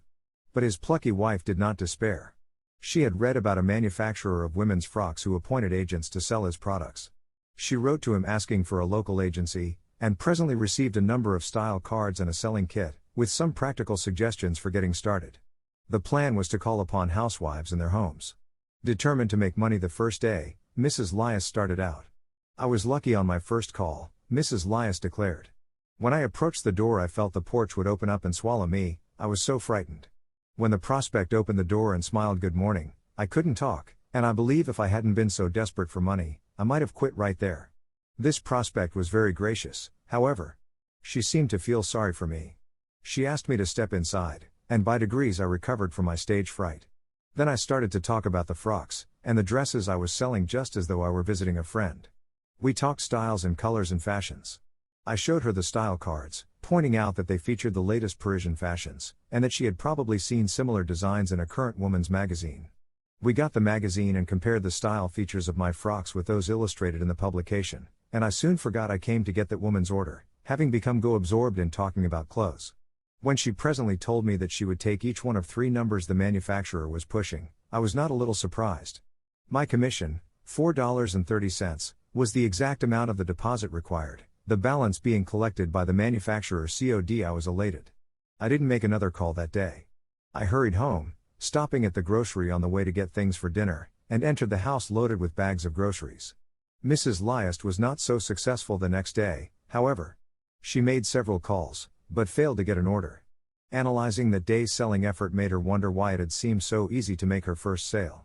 I couldn't help believing that my first sale was prompted by the charity and kindness of my first prospect, Mrs. Liast pointed out, and that was disappointing, but the more I thought about it, the more inclined I was to change this view. I saw after some time, that when I started out I didn't make a conscious effort to get an order. I talked dresses and dress styles. I was just one woman talking to another woman about clothes. This touch, present in the first interview, was lost in those that followed, and I was making a stilted, unnatural effort to build interest. I changed my method. Now when I call to see a woman about frocks, I talk as most women would talk about clothes. I get my selling points over in this way, and it's natural. I make a point to wear my sample, and the prospect then can visualize the way it hangs and looks when being worn. I ask the prospect to note the depth of the hems, the French seams, the latest style features, and the washable guarantee that is sewn into each frock. In this way I build the prospect's interest to the buying point. During her first 5 months, Mrs. Liast made a profit well over $1,000 from frock sales. Commenting on this, she said, "All I do is talk woman to woman about clothes." She was not required to invest in a sample kit or style cards. Her entire selling outfit was furnished by the manufacturer. She makes an average of 30 calls a day, and sells not less than 4 frocks daily, on which her commissions total $5.17. Mrs. Liast has had days when she sold as many as 15 frocks, and more than one day she has sold from sun to 13. She works between 9:30 in the morning and 3:30 in the afternoon. Because women like to talk about clothes, they willingly admit the representatives of dress and frock manufacturers who call at their door. You may readily become a representative for such a manufacturer, who sells on the COD plan. The deposit, or initial payment, made at the time the order is taken, is retained by the salesperson as the commission on the sale. The balance is collected COD when the parcel post shipment is made. A good way to sell radios. Entering the lobby of a small hotel frequented by salesmen and guests who resided there permanently, James Winton placed a radio on the clerk's desk and said to him, "May I connect this to a light socket?" "No ground, no aerial is necessary." The clerk obligingly permitted Winton to connect the radio, and several men in the lobby gathered around him out of idle curiosity. In a few moments a local station was tuned in and music floated over the heads of this group, across the lobby. For some minutes Winton contented himself with a demonstration of the radio, moving its volume control from a whisper to a loud clear tone, without saying a word. Presently he took a punch board from his briefcase, and addressed the men in the lobby. "This radio retails for $29.50, said Winton. "It is one of the best small sets you can buy. The fellow who punches the mite number gets it." He extended the board to one of the men, and in less than 30 minutes, the board, passed from one to another, was completely punched out. A guest in one of the rooms on the 3rd floor started away with the radio, smiling. Winton, pocketing the proceeds, suggested to the clerk that he take a punch board. "You keep 25% of what you take in on the board," said Winton, "and the radio will be free." The clerk agreed. Winton left a board with him and went on to his next call. "I made $20 profit on that first punch board in the hotel," said Winton. On the board left with the clerk, made $5. I delivered the radio when the board was punched out. The radios were sold to me at the usual discount to dealers by the manufacturer, so I had a nice profit from those 2 boards. But small hotels are not the only places where I sell radios. You'd be surprised at the number of barber shops, cigar stores, billiard halls, and other places of this nature where you can put in these radios and do a nice business. Some of the more popular barber shops, lunch rooms, and recreation parlors use as many as 3 boards weekly. I had a little difficulty getting the hang of lining them up at first though. I thought it was only necessary to sell the proprietor or a clerk. I was fooled. You have to show them how to make money on the board. That's why I connect the radio first. No one is interested in a demonstration that doesn't demonstrate. They want to hear the radio as well as look at it. My present method proves the money-making possibilities to the clerk and shows the crowd just how good the radio is. Winton pointed out that trying to talk up the sale isn't effective with him. He buys his radios from a wholesale company, specializing in this type of radio distribution, and during his first 3 months his profits were well over $1,000. He builds up his business by establishing an agent in a barber shop, pool room, or tavern, in the manner described above. Each agent, so appointed, uses between 3 and 6 boards monthly. He pays for the boards and the radios he uses when delivered by the wholesaler, and the cost of the first radio is the extent of his original investment. This amounts to $12. It is possible for anyone who will really work to make a good profit supplying the hotels, restaurants, lunch rooms, cigar stores, drug stores, barber shops, and billiard halls. With this sales plan, by making about 20 calls on prospects daily, Winton averages over $19 a day when he is working a storeless shoe business. When J.W. Hawkins, of Cleveland, Ohio, who had been representing a wholesale shoe company for 20 years, had his territory taken away from him, he decided to turn his knowledge of the shoe business to his own advantage. He made a connection selling shoes direct to the wearer, and 12 weeks later he had earned commissions well over $1,000. I simply took advantage of a situation with which the trade is familiar, Hawkins said. Every experienced shoe salesman snow people have only a vague idea of the size of their shoes. You'd be surprised to know how many times the average person buys ill-fitting shoes in his lifetime, believing he is properly fitted. That's because it's impossible for a shoe store to keep a complete stock of sizes, widths, styles and colors of the lines it handles, all of the time. When the store is out of the proper size, the clerk substitutes a size close to it, and the average person doesn't know the difference. I have trained myself to tell at a glance if a person is properly fitted. Prospects, wearing ill-fitting shoes, usually complain of being hard to fit and doubt that I can give them shoe satisfaction. I tell them, I guarantee the fit. If they don't fit, you don't pay. Shipment is made C.O.D., but I make certain to call up my customers about the time their shoes arrive. I know there won't be a substitution as my orders are filled at a wholesale warehouse, which carries a complete line. It took about 4 weeks before people became fully aware that the shoes Hawkins sells would actually be better fitting than store shoes. He sold his first order to an engineer of a railroad, and the engineer was so pleased that he told his fireman. When Hawkins called back upon the railroad man, he had 2 orders waiting for him. The fireman bought, so did one of the trainmen. Later he got orders from 33 men working in the railroad yards, all traceable to the first order. Meanwhile, he called upon a local foundry and machine company, and got an order there from the foreman. When this man received his shoes, he phoned Hawkins. "I've never had a better fitting pair of shoes," the foreman declared, and Hawkins was told to call back later. He received orders for 16 pairs of shoes on this one call. Hawkins makes average commission of $1.25 on a pair of shoes, which he collects in advance. The shoes retail at less than $3. The commission is deducted from this price and the balance is collected on delivery by the mail carriers. Hawkins carries no stock of shoes, but sells from a sample. A special order blank measure supplied by the company assures accuracy in getting the proper size. It doesn't take long to learn the knack of fitting, and when you get the knack, and sell a man a pair of shoes that fit him, he will gladly recommend you. Most of my sales come that way. From my first 15 sales, I have obtained 97 orders. It took about 2 weeks for my first order to be delivered. After that first 2 weeks, it was plain sailing. It was almost 4 weeks before I got a real break in repeat business, and up to that time I only sold 29 pairs of shoes. Then, orders piled up fast. Hawkins declares it is possible to get orders from women and men on a straight canvas every day. He, however, specializes on selling men's shoes, and calls only on men who are working in factories, shops and offices. While he makes few calls, about 15 a day, he does a large volume of business. James Horner became a premium specialist. It is human nature for the average person to want something for nothing. James C. Horner knew that and decided he could make $1,000 easier selling premiums to merchants than he could by doing anything else. And this belief seems to be justified by his results. His success is due to the plan he uses, which is S0 air and practical that it is surprising others have not tried it. The plan, explained Mr. Horner, is to call upon the best merchant in town. I give him about 200 coupons to start and also some printed signs for the windows, circulars to be given store customers, and a sample premium for display purposes. The merchant gives out these coupons with 5, 10 or 25-cent purchases, and when the customer has saved up a certain number, she is given a premium. The success of the premium as a business stimulator depends upon its quality. It must compare favorably with items of the same sort which are sold in the store, and it must be something the housewife wants but feels she can't afford to buy at the regular retail price. Offering premiums that do not meet these requirements won't develop much business for you. I usually suggest electric clocks or silverware. The clocks come in radio, mantle and wall clock styles and have proved to be particularly good business stimulators. When the clock premium idea gets underway, I secure a surprising amount of repeat business from the stores. Frequently they reorder 25 or 30 clocks at a time. After the clock premium has been used for a while, I suggest that it be followed by another premium, such as silverware.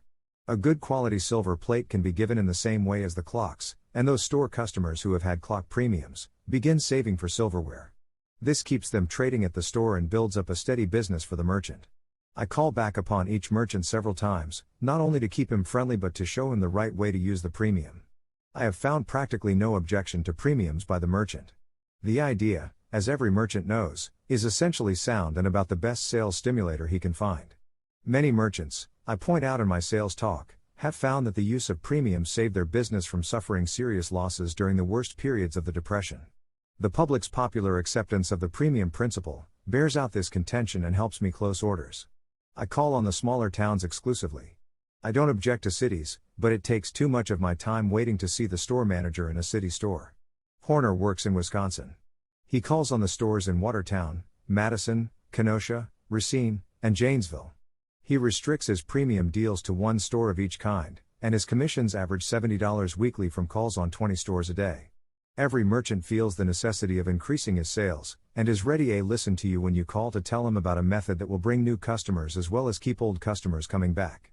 Premiums can be used by the filling station, drugstore, small department store, variety store, jeweler, grocery, meat market, hardware dealer and restaurant.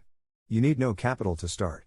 Companies which make a business of supplying premiums will send you the full details of their plan, and its sales possibilities. $1,000 from selling fire extinguishers. If you were to ask Frank DePrize how to make $1,000, he would answer without a moment's hesitation, sell fire extinguishers. That answer would be drawn from his own experience too, for DePrize has made that much money in a 6-week period. It was about 2 months after he became connected with the Fire Extinguisher Manufacturers Organization that he set this record. During his first month he didn't earn much. He made a number of calls, but his percentage of sales was low. Here was my trouble, said DePrize. I was calling upon people who were not good prospects. In addition, I had no selling experience when I started and was lost in a maze of conflicting notions about selling. Soon I discovered I wasn't getting anywhere. My earnings were sometimes $5, sometimes $10 a week. There were 2 weeks when they didn't total $20. However, I decided that if someone else could make big money, I could. I knew I was selling about 50% of the prospects that had a use for the extinguisher, but 9 out of every 10 people I called upon had no real use for it. Many calls and interviews, therefore, were a waste of time. One night I discussed this situation with my wife, and she said the sensible thing to do was to call only on prospects that needed an extinguisher. This had not occurred to me, but it sounded good, so I spent the next day studying the classified telephone directory and made up a list of firms which I believed needed extinguishers.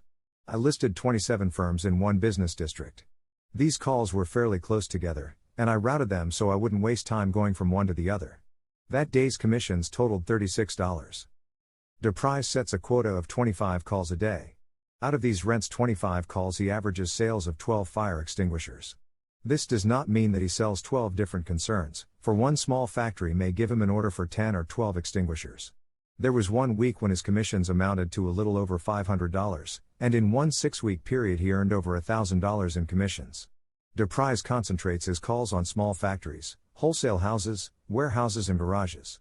Fire insurance underwriters have approved the extinguisher he is selling, and as a consequence, he is able to point out to prospects that possession of his extinguisher will reduce the cost of their fire insurance.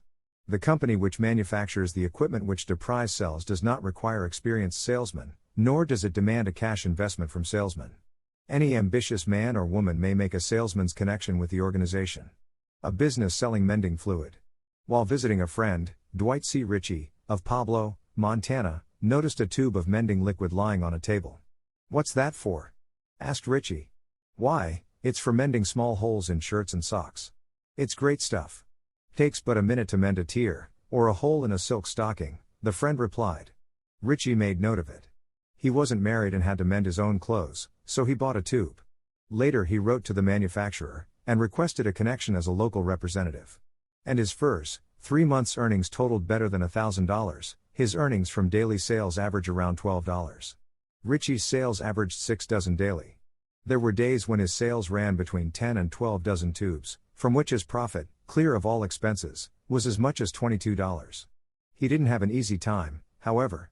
He admits being lucky the first few days for, as time went on, problems of many kinds confronted him which made selling difficult. A product people want, and have a daily need for, is important. More important, however, is the way it's sold, Ritchie said frankly. I knew the product was all right. I experienced difficulty convincing many others, until I began to sell systematically. When tried to sell one woman, living on a farm just out of town, she told me she had no money, but as I was willing to accept farm products in payment, I suggested that she trade one of her chickens for a tube.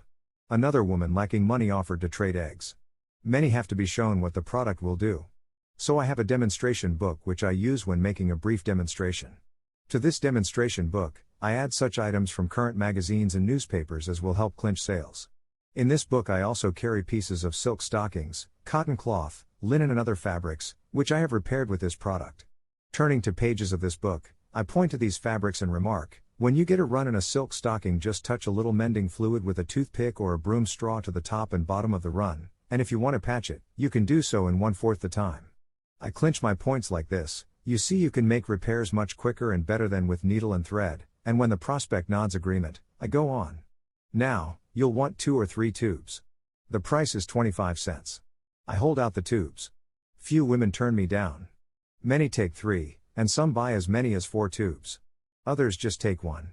So many women say, "No, I don't want anything," when they open the door. At first this remark would stop me. Now I answer, "That's all right. I just want to show you how to stop a run in silk hose." My demonstration starts from there. Richie is a hustler. Making an average of 67 calls daily keeps him on the go from early morning until almost dark. But he declares that if you want to make money, you have to get out and work for it. To get started with a small specialty such as Richie is selling, requires no capital investment. The product may be sold anywhere. A search for many new uses for the product broadens the possibilities of its sales, and is rewarded by increased profits. Selling protection against death. In Denver, Colorado, T.J. Devers startled his friends when he earned $1,000 in 2 months by selling memberships in a mutual benefit association. When he started, Devers was broke. He had answered an advertisement and received instructions on how and where to get new members. Devers thought little of the canned sales talk, as he styled it, which the company sent him.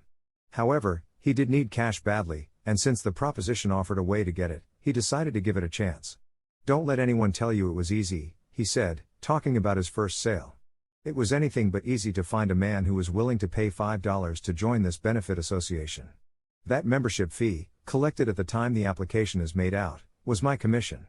At first I made the mistake of overselling my prospects. I was talking with an old man and promising him everything I could think of, when he said sharply, 'Young fellow, you're a liar. You might sell me if you'd stop lying and tell the truth.' I said, 'All right. I'm starting out with this proposition. I don't believe you're in good health. If you are, and you want to join this association, sign the application and give me $5. He didn't sign.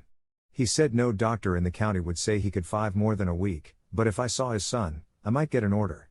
Although I had no assurance the boy would buy, I located him, explained that his father sent me, and this told the truth about my company. The boy took one of my policies, and paid me the initial membership fee. That was my first sale. I had learned one important thing. That was the importance of telling the truth about the mutual benefit policies. Later on, I learned another, and that was to learn all there is to know about the policies and the protection they provided. I spent almost 7 weeks learning everything I needed to know about them. Meanwhile, I wasn't selling many memberships.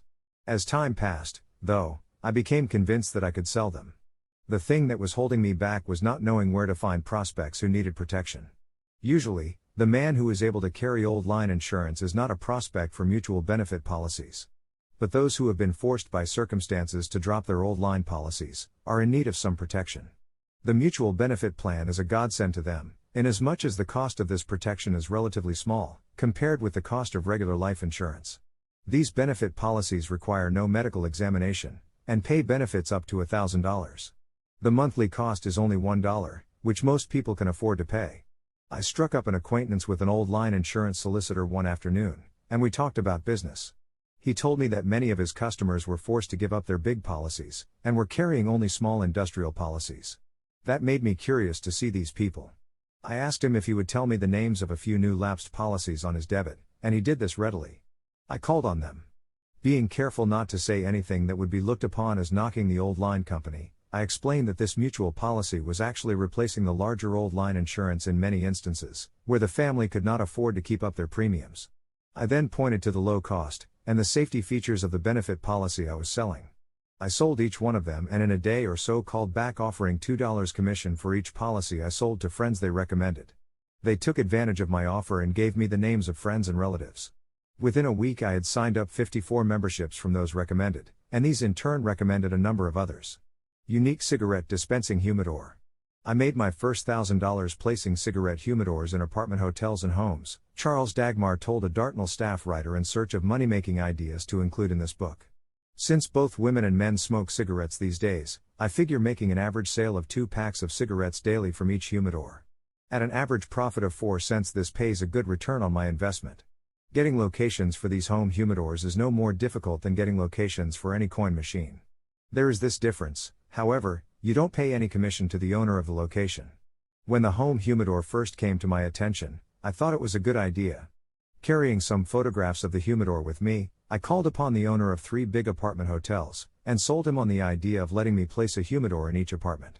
It's a self-merchandising machine, I argued, saves the tenant's time, and offers him the convenience of fresh cigarettes day and night. If he runs out of cigarettes, he doesn't have to go out to the store to get them. That argument, and the beauty and utility of the humidor, appealed to the apartment hotel owner. He said that he would have to place a piece of furniture in each apartment similar to the humidor anyway, and as long as he didn't have to pay anything for the use of the machines, I could install them. In his hotels there are 104 apartments, and I placed a humidor in each. As my average profit is 4 cents on each package of cigarettes sold, my earnings run close to $375 monthly for these 3 hotels. These humidors are excellent pieces of furniture. They come in various styles such as end tables, occasional tables, telephone stands, magazine and newspaper racks, and card tables. The humidor is so constructed that it keeps cigarettes fresh for an indefinite period. It can be loaded with 15 packages of cigarettes, which are enough for the ordinary household at one time. If more than 2 in the family smoke, I make 2 trips weekly and refill the humidor. Service is the keynote of success with this product. I take my money from the cash box on each trip. The convenience of the humidor is quickly apparent to the average man or woman who uses cigarettes. The favorite brand of the user may be placed in the humidor so that there is no objection to the cigarette itself.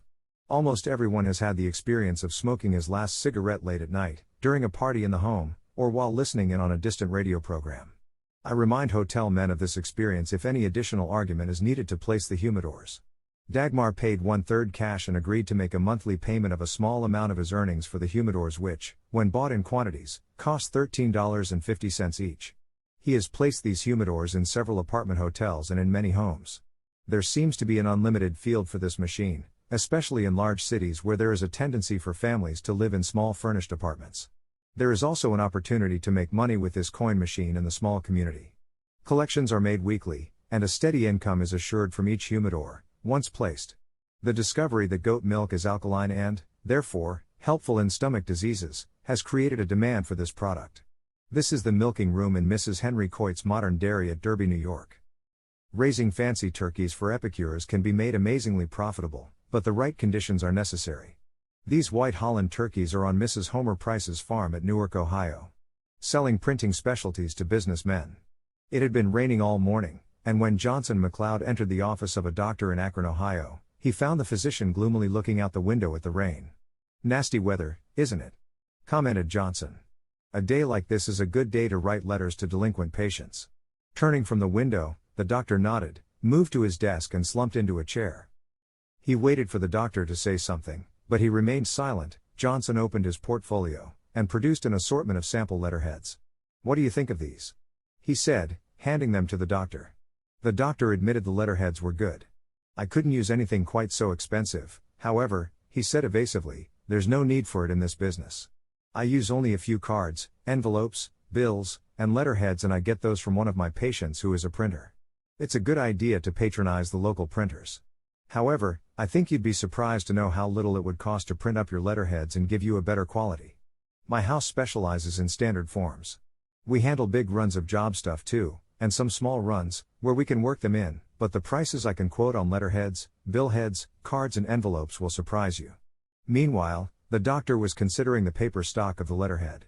His attitude was that of a man bent upon killing time, rather than that of a person keenly interested. The price, evidently, didn't seem so much of a factor.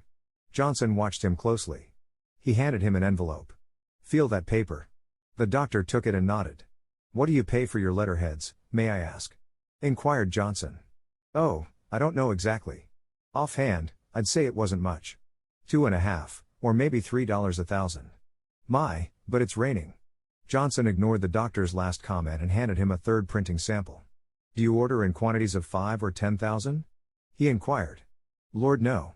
500 or 1,000 is about all I need. Fine, said Johnson. Now, which of these sample papers do you like best? Some prefer a high-grade tinted stock, others like a heavy white paper like this. I can fix you up with this stock, 1,000 letterheads and envelopes to match, with your name and address printed as on the samples in bold, modern face type, for $2.90, and that price includes both the letterheads and envelopes. That represents a saving of about $2 or $3 on BBSA2 items. Shipped express collect from the plant. You pay me only a small deposit now and the balance when the job is delivered. How do I know that I'll get this same quality printing? The doctor demanded. Here is the guarantee, replied Johnson, it covers everything. See? It's printed on your receipt. I'll leave it with you, it's a part and condition of the order. Johnson McLeod left that doctor's office with a small order and a recommendation to 3 other physicians with offices close by.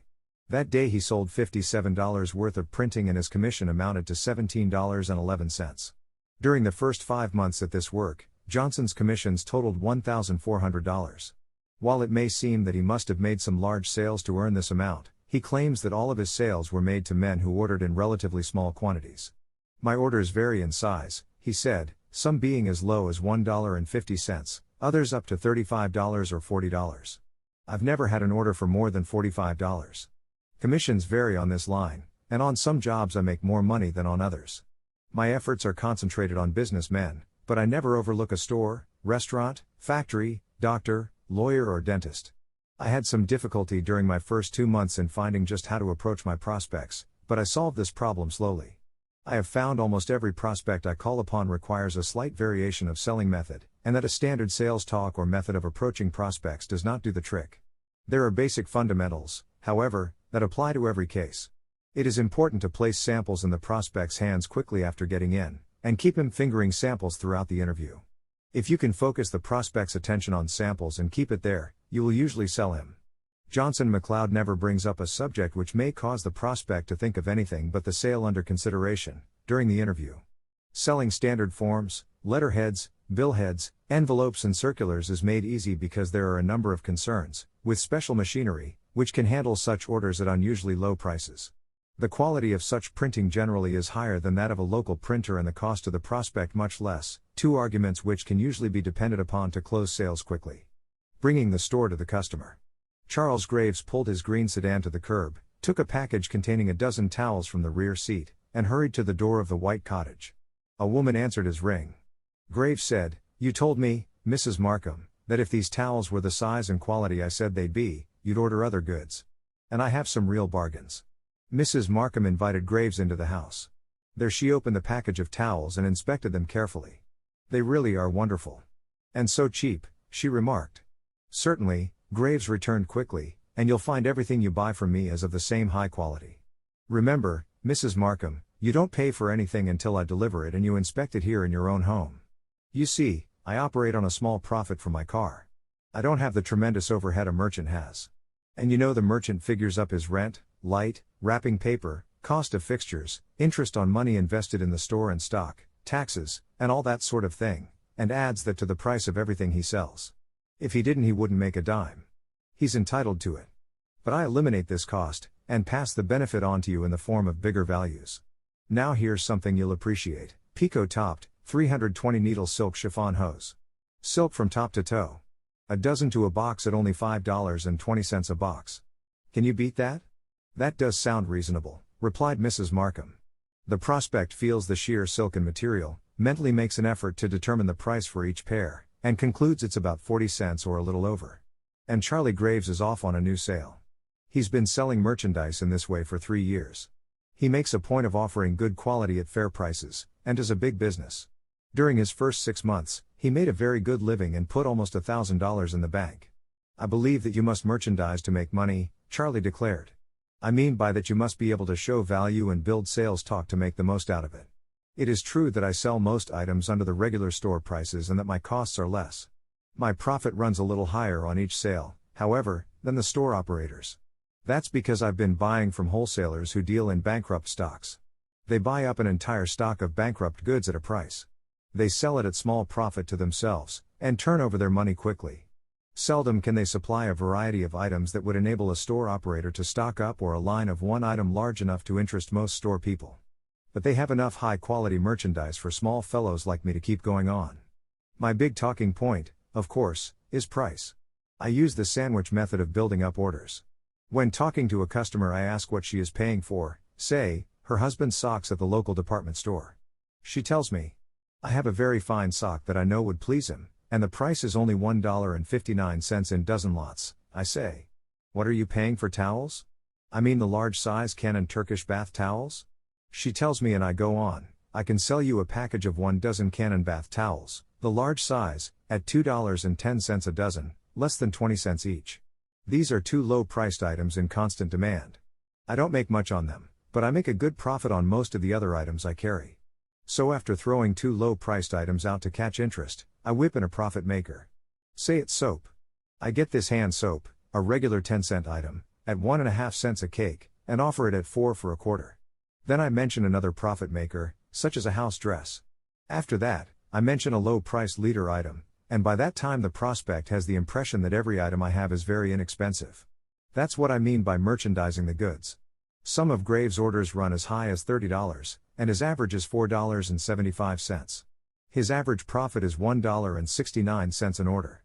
Graves has built up a regular route, calls on this route once every 3 weeks, and makes an average of 23 calls daily. He closes orders in 12 out of the 23 homes he calls upon, and his daily earnings average close to $19. His entire equipment consists of his stock, in which his original investment was $50, and the car he drives, which cost him $300 at a used car lot. You can build up a business as profitable as that of Graves in your own community with a small investment. How Cord earned his first $1,000. E. L. Cord, president of the Cord Corporation, who built up the Auburn Automobile Company, and is the directing head of many important business enterprises, made his first money rebuilding Ford cars. He bought a $75 second-hand Model T Ford. He geared it for high speed, added a homemade racing body, gave it a coat of paint and sold it for $675. The plan worked so well that he bought 20 Fords, put them through the same rebuilding process and sold them all for an average profit of $500 per car. Of course, this opportunity is gone today. But there are other similar opportunities. Second-hand goods of all kinds are constantly being traded in on new goods. Washing machines, radios, vacuum cleaners are frequently traded in long before their life of usefulness has ended. A few new parts, a coat of paint or enamel will put them into a saleable condition. There's a real opportunity in almost every town or city for the man who is mechanically inclined, who has a few tools and isn't afraid to get his hands dirty, to make a good living reconditioning second-hand household equipment.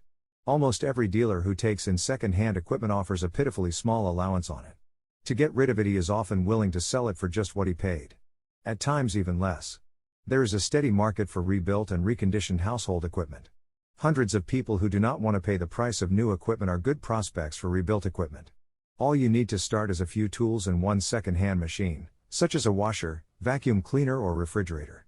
The first step is to take the equipment apart, clean it thoroughly, replace worn and broken parts, refinish where needed.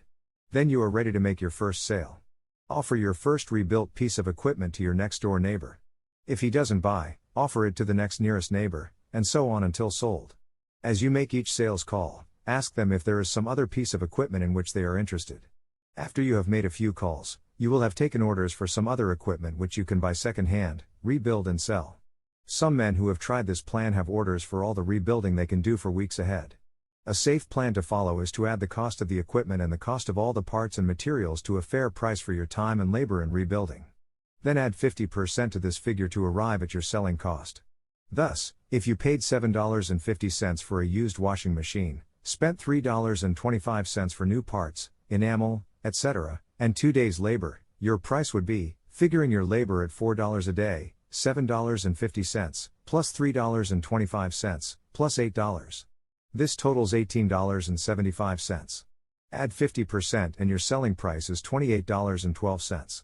This would leave you a gross profit of $9.37, after paying yourself $4 a day for your work. Some rebuilders pay a commission of 20 or 25% to others for selling. To do this, you should double your costs after paying yourself wages. For example, on the washer which cost Including your labor, $18.75, the selling price would be $37.50, which would carry a 20% commission for selling. This price would net you $30, or a profit of $11.25. The extra profit is to pay you for the time your salesman will inevitably take up, and the necessary help you will be forced to give them. Using old customers to get new ones. Charles Angle, of Milwaukee, Wisconsin, raised his extract business from an ordinary $20 a week enterprise to one which paid him $4,000 annually by developing a customer cooperation plan among women who bought extracts. It is a plan that might solve your problem, just as it did his. Mr. Angle explained his plan as follows: there isn't a big profit in extract sales. My special 4-bottle deal, selling for 99 cents, with a generous-sized package of dessert thrown in free, is a quick seller. However, there is only a 30-cent profit for the salesman. You have to sell a lot of these special offers to make any real money. I went along for a while up here in Milwaukee doing a big business but not getting much profit. Then I interested a woman in boosting my flavoring extracts to friends, promising her 4 bottles and the special dessert free for each 5 she sold for me. This worked out so well that I made the same offer to another woman living 2 blocks away. She promptly got busy on the telephone and turned in orders for 39 specials in less than a week. I rewarded her by giving her a pair of silk stockings in addition to the promised bottles of extract. After that experience, I made more effort to secure customer cooperation than I did to make direct sales. In 2 months, I had established 34 cooperating customers on this plan in the Milwaukee area, each of whom averaged 12 sales a week for me. I gave them some inexpensive prizes for their efforts. I have discovered that women will gladly do their best to recommend a worthwhile product if they feel their efforts are appreciated. They like to believe you are not going to forget them. A card at Easter and Christmas was sufficient to line up several women who had fallen out of the habit of cooperating with me last year. One woman, who had been very active helping me get business, but who had given up for several weeks, was once more added to the active list when I sent her little girl a birthday card. Angle has always been a hard-working salesman, but admits that without the cooperation of his women customers, he would never have climbed out of the small earning class. He points out that the cost of the gifts distributed to the women cooperators seldom exceeds 1/3 of the commission, an amount he can well afford to pay. He declares that were he to appoint these same women as subagents, however, they would not secure the same amount of business for him. The extracts and flavoring Angle sells are of good quality. He buys at wholesale, and the bottles come in special containers. He is not required to buy any definite quantity to secure the wholesale price. The company supplying him gladly ships in any quantity, regardless of the size. For this reason, Angle, without capital, has been able to build up a good business. Today, there are 46 women boosting his sales in, and near, Milwaukee. They phone in their orders after 5:30, when he returns home from making his canvass of the district. An average of 2 sales daily is turned in by these women, which, with Angle's personal sales, brings daily profits between $14 and $19.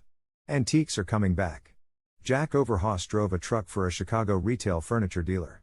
One day he was instructed to take the truck over to a railway warehouse and pick up a spinning wheel, said to be an expensive antique the dealer had difficulty acquiring. Later, when he unpacked the spinning wheel, Overhaus recalled having played with a similar spinning wheel, when a boy, in the attic of his mother's home at Jackson, Minnesota.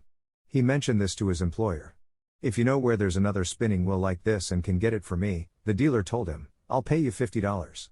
Overhaus promptly replied he knew where there were at least a dozen near Jackson, and was told to get them. Overhaus went up to Jackson, inquired among his mother's neighbors about their spinning wheels, and in less than a week obtained 7 at an average cost of $4 each. Before returning to Chicago, he secured a total of 39 spinning wheels from residents of Jackson and surrounding territory, who were glad to dispose of them at the price Overhaus offered just to get them out of the way. During his stay in Jackson, Overhaus kept on the alert for other items. While seeking spinning wheels, he noticed a number of articles in the attics and barns of the homes and farms he visited, such as flintlock pistols, flintlock muskets, Bowie knives, bows and arrows used in Indian warfare, spears, hatchets, unique caskets, and other objects which had been kept by the families for many years but which no longer possess sentimental value for their owners. Overhaus listed these articles and sent copies of the list to several furniture and antique dealers. Within a few days he received an order from one dealer for the entire lot and realized a profit of over $300. Very little capital is required to make money from antiques. You can start this fascinating business right in your home community.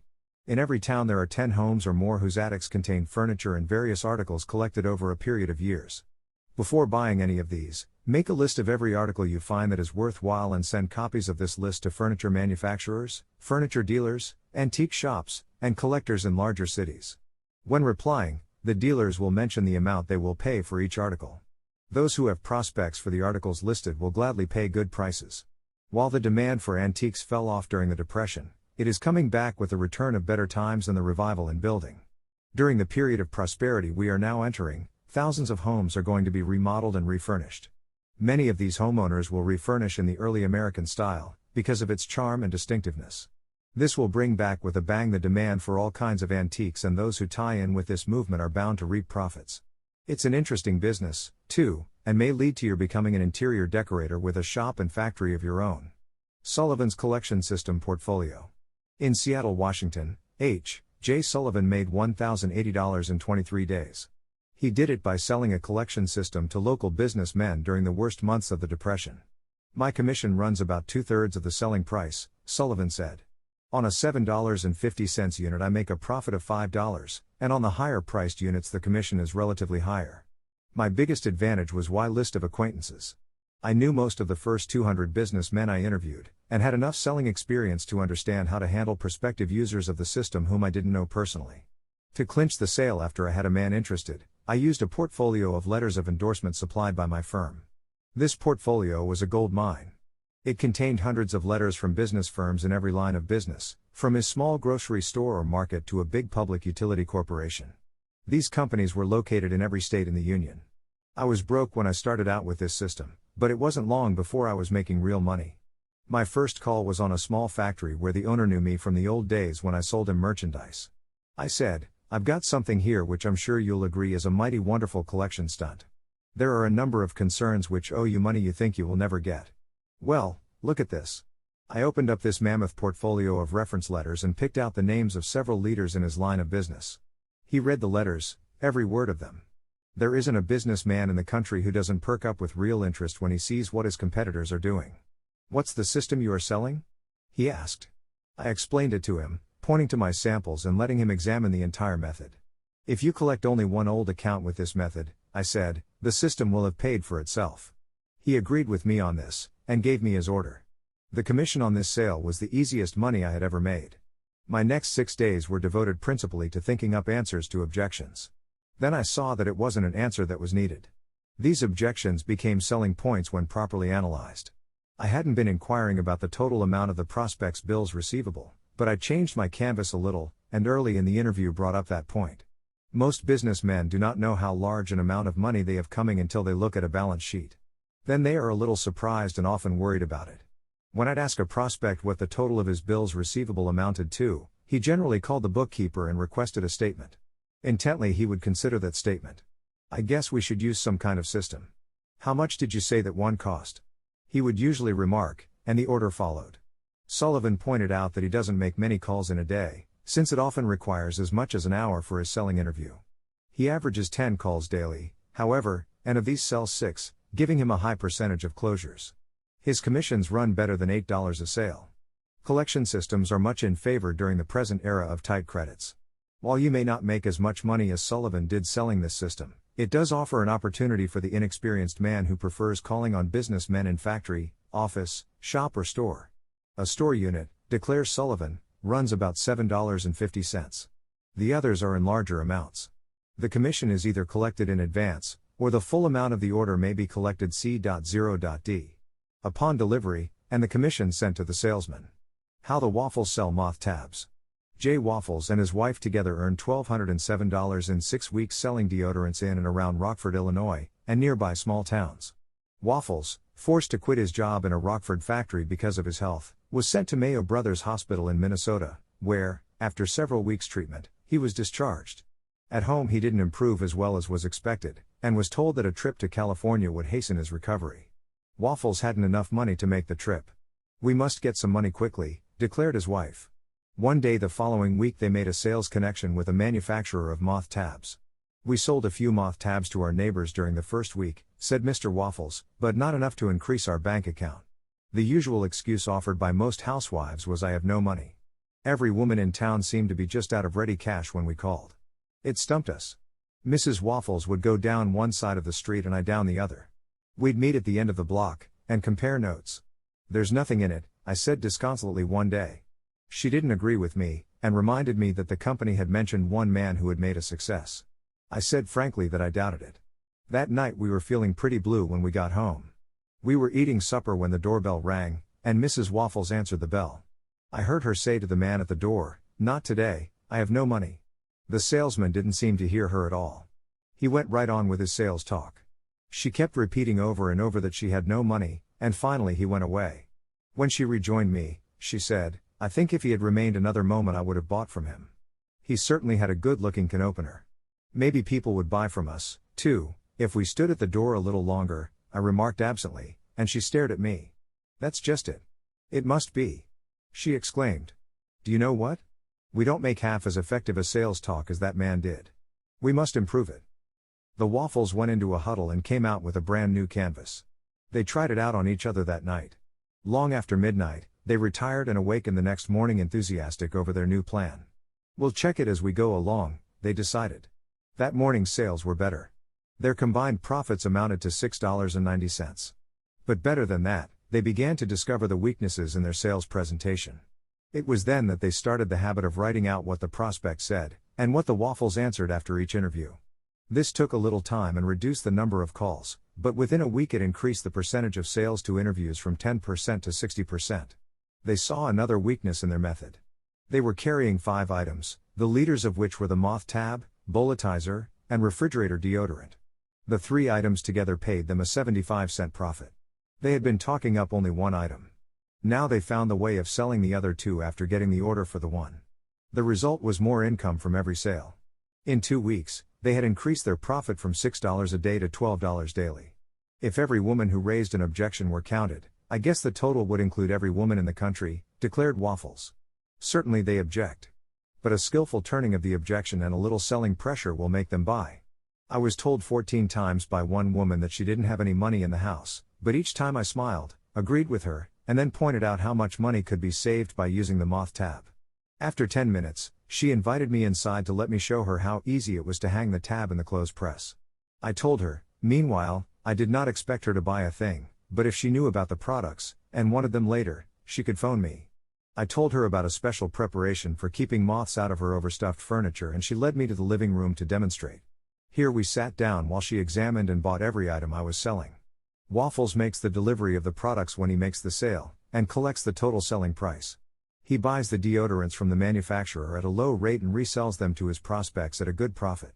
Possibilities of industrial uniforms. When Chester Burton walked from the office of the White Front Service Stations Incorporated, he had an order in his pocket on which his commissions totaled $69. That order, the result of an hour-and-a-half interview with the purchasing agent and the general manager of a chain of 17 gasoline filling stations, was for 107 work uniforms, on the front and back of which the name White Service Stations was to be embroidered. It wasn't the first order Burton had taken. It was the second he had that day, the first being for a smaller number of garments from a local garage.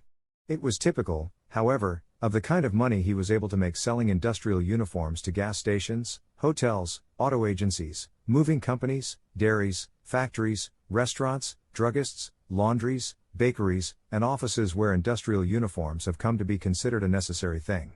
It took Burton, who didn't have a moment's selling experience before he became connected with the manufacturer of these uniforms, exactly 97 days to earn his first $1,000. Don't think it was easy for me to get my first real week's salary out of this line. I puttered around with it for several days before I got the right idea. I called on prospective users of industrial uniforms, of course. I showed them the samples of materials and explained the methods used in making up the garments. I talked wear, strength and durability, and I didn't get to first base. Something, I thought, was wrong with me, with the line, or with the method I was using. Determined to find out what was wrong, I devoted my next 3 days to an exhaustive quizzing of buyers. And I found out why I wasn't getting business. In my desire to a durability and wearing qualities, I had been making a comparison of my garments to overalls. I had completely overlooked one of the strongest selling points in connection with the uniform. These concerns do not want overalls. They want a uniform which looks neat, is properly styled, and in some cases, tailored, and which lends dignity to the appearance of the workman. Gasoline stations were particular on this point. Our men come in constant contact with the public, I was told by a big chain buyer, and we must insist that they have an alert, snappy appearance in dress. An appearance that may be kept uniform in all stations is necessary to identify attendants of this company. Here then, was the new idea I was seeking. I took the answers to my questions and made up a sales talk, using the buyer's own arguments and showing where my uniform served every requirement. I photographed some gasoline service station attendants who were wearing the uniforms. I showed these photographs, together with drawings in my portfolio, to the buyers for other companies. I added photographs of doctors, druggists, and others to make the collection complete. I didn't pay a lot of money for these pictures, but took a small Kodak with me everywhere I went. When I recognized one of our uniforms on an employee, I stepped up and got a snapshot. All this proved to be valuable when closing a sale. Some big companies want to see what a uniform looks like when a man is wearing it. I can quickly show a photograph, which is just as good as showing a uniform. They get the idea. It might be pointed out that Burton finds little competition in his sales work, and has systematized his calls to make the most of his time every day. His average daily earnings are close to $17, and he calls on about 12 companies each day.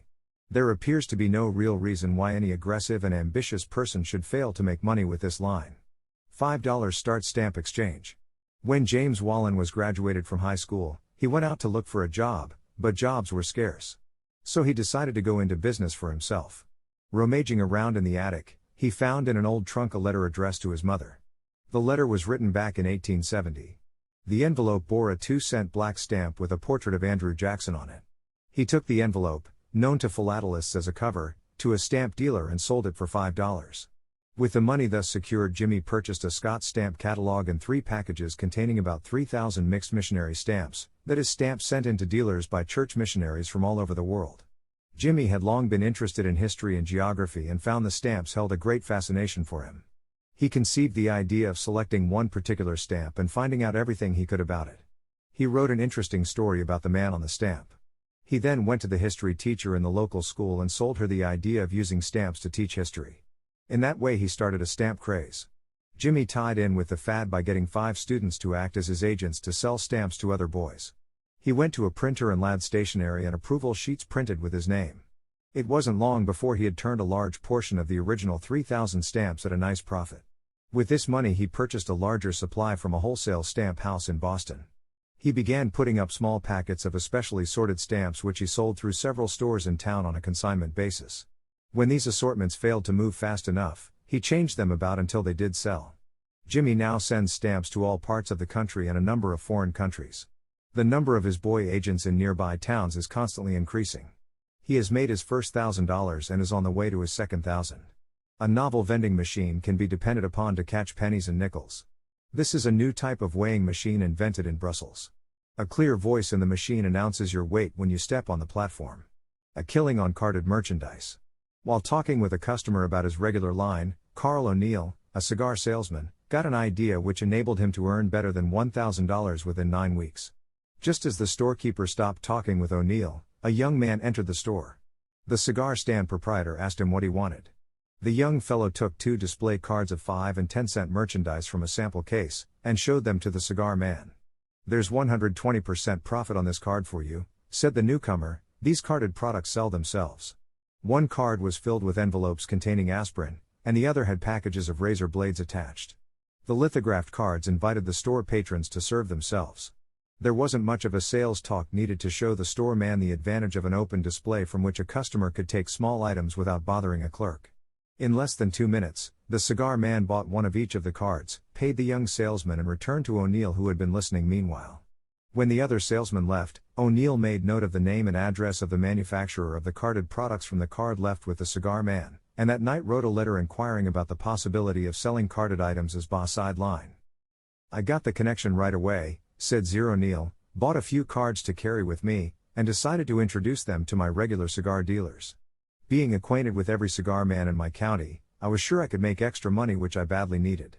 I had no trouble selling my first 25 cards, and reordered 25 more. The goods sold themselves from the cards in a store when they were displayed in the proper place. Usually I placed the cards where I knew they would attract attention. Sometimes the store man moved the cards around, however, and would complain that the merchandise didn't sell. Others said they had carried such merchandise, but hadn't been able to do much with it, and refused to buy. This complaint was pretty general for my first 2 weeks and held down my sales. But wherever the store man left my cards in a good spot in the store, he sold a lot of this merchandise. That got me thinking. I couldn't force a store man to keep my card where I wanted it. But if I knew enough about displays, I could teach him to leave it where I put it. I studied store displays. A good place to put the card is close to the cash register. Another good place is on the top of the glass display case in which the low-priced cigars are kept. I told this to my customers and figured out for them in dollars and rents exactly what the value of this space was to them when they displayed my merchandise. The results were surprising to me. In less than a week, most of my customers ordered additional cards and told me to place them where I thought they would do the most good. O'Neill did so well that soon he gave up selling cigars and concentrated on the sale of carded merchandise. Loading his car with 50 cards each morning, he drove through the country, establishing regular routes, and placed cards with every kind of store. He makes 90 calls a day, and sells an average of 1 card for each 2 calls. His profit is never less than $12 daily. During one stretch of 9 weeks, he worked intensively on a plan to get merchants to display 3 cards where they had been displaying 1, and his commissions for the period were $1,019.20. Inexperienced salesmen who do not relish house-to-house selling may find calling on stores with carded merchandise unusually profitable. Cigar stands, drug stores, grocery stores, bus stations, railway stations, magazine stands, hotels, and restaurants offer a ready outlet for carded merchandise. Taking a chance on soap wins for Fitza. Carl Fitza, a house-to-house soap salesman calling on housewives in Dayton, Ohio, uses what he calls a gambling system for getting business, which has enabled him to earn handsome profits. The effectiveness of his selling method may be appreciated when it is considered that he started out with practically no capital, investing only $1.50 for a supply of soap to start his business. When this was sold, Fitza took the entire proceeds and reinvested them in more soap, and pyramided his purchases until he had built up a large soap inventory. His first week was a disappointment. Most women, he knew, had enough money in the house to pay for a box of soap. The price he asked, 39 cents a box, was reasonable for a box of soap, generally priced much higher. Nevertheless, it took him 2 days to sell his first 10 boxes, although he worked hard at the job. Wherever I called, I was usually given the same story, he explained.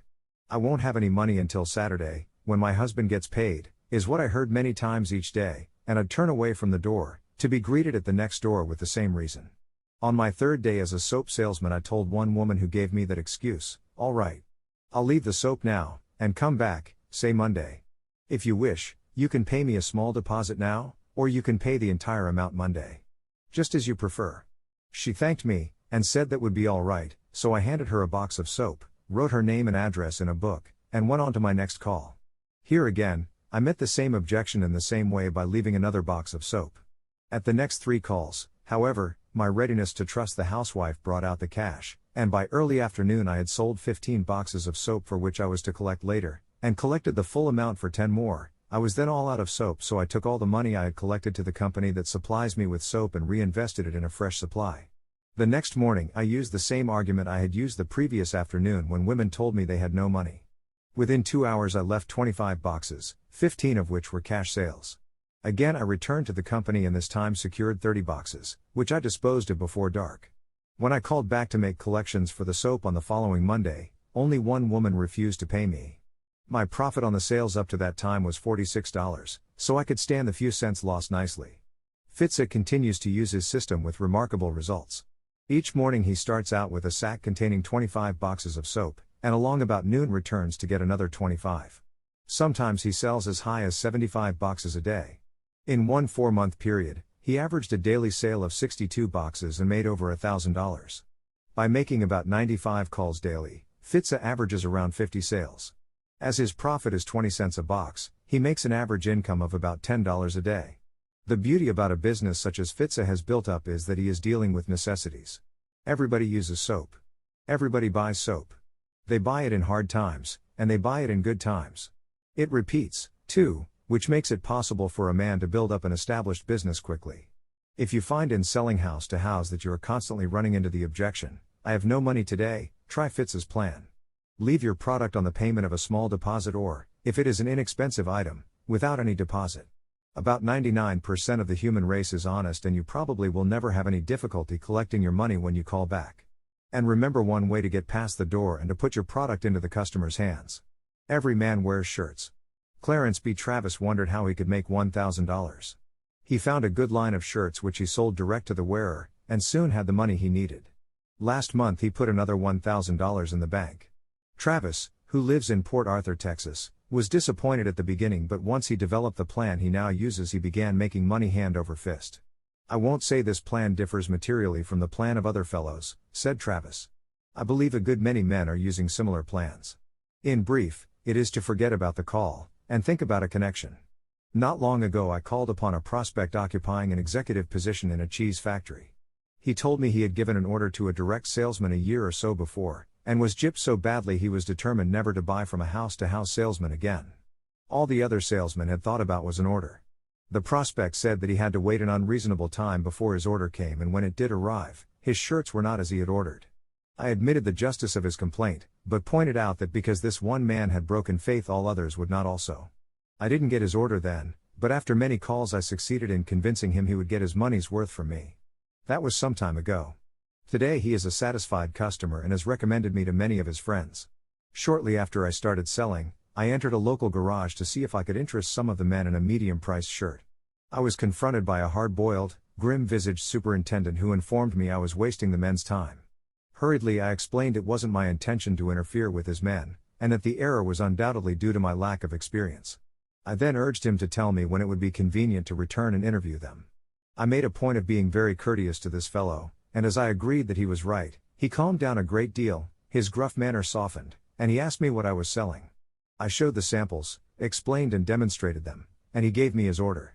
Then he said that if I talked to only one man at a time, it would be all right. His men who had witnessed this scene were impressed by his purchase, and I left with orders for 15 shirts. I tried this same idea half-hour later in the office of an express company with good results. That started me calling on industrial plants and offices, and led to many sales.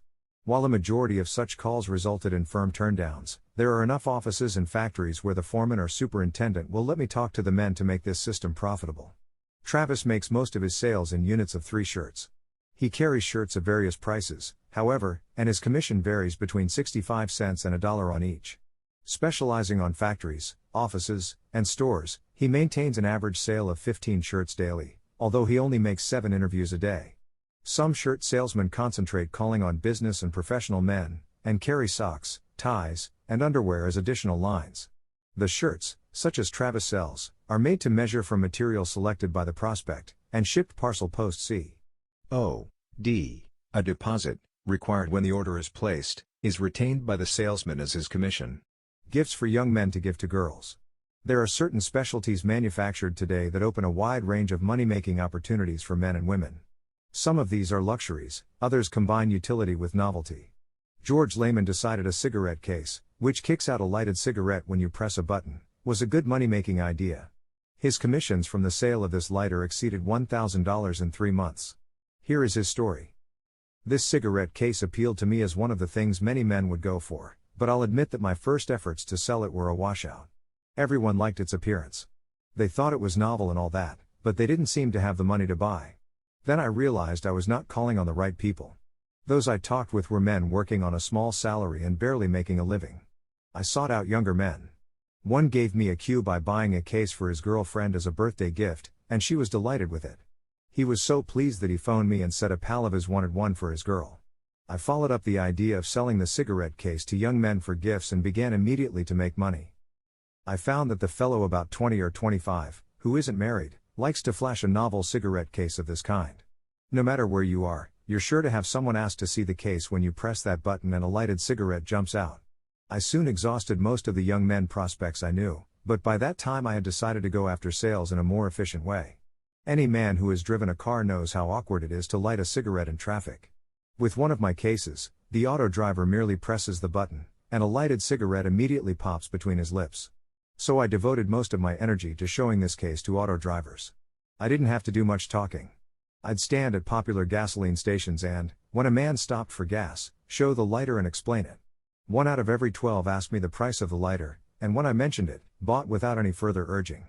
Experience taught me that the best place to show the lighter was at the gas station while the man was behind the wheel.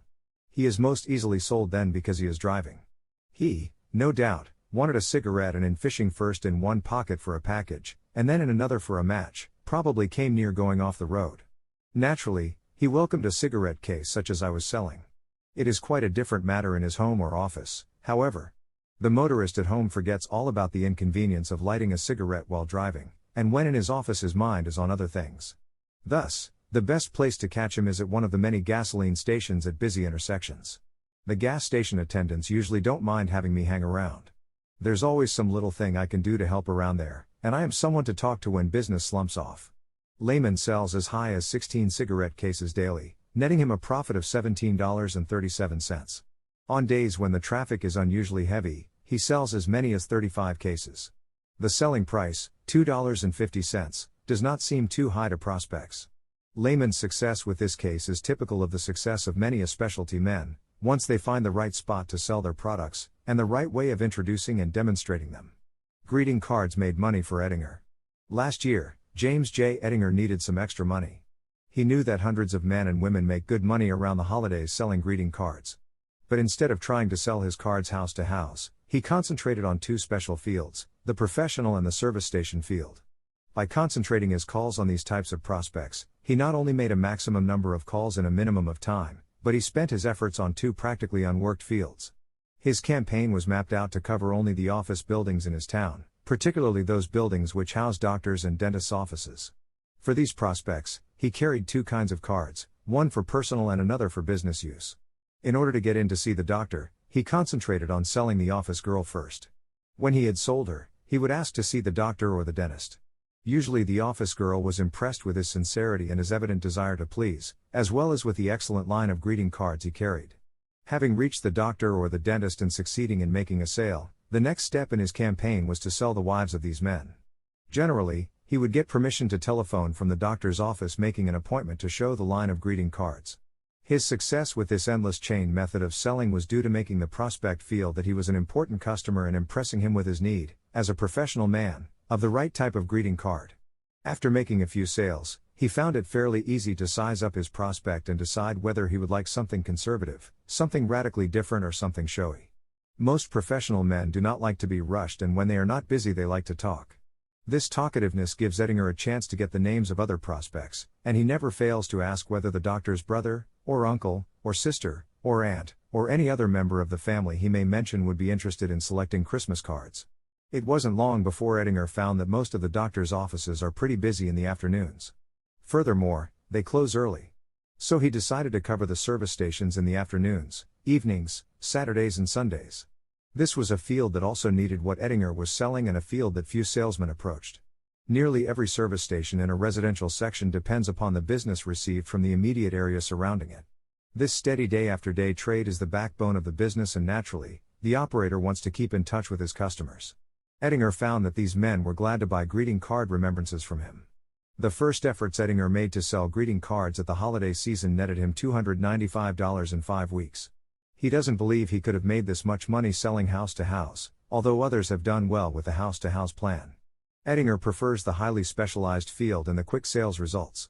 This year he expects to make considerably more money because he not only knows how to go about getting prospects, but he has a number of customers' names on his calling list. He will also start earlier and get in another week's work. Chapter 3. Making things to sell. Over in Oberammergau, Germany, there is a colony of people who, for generations, have been wood carvers.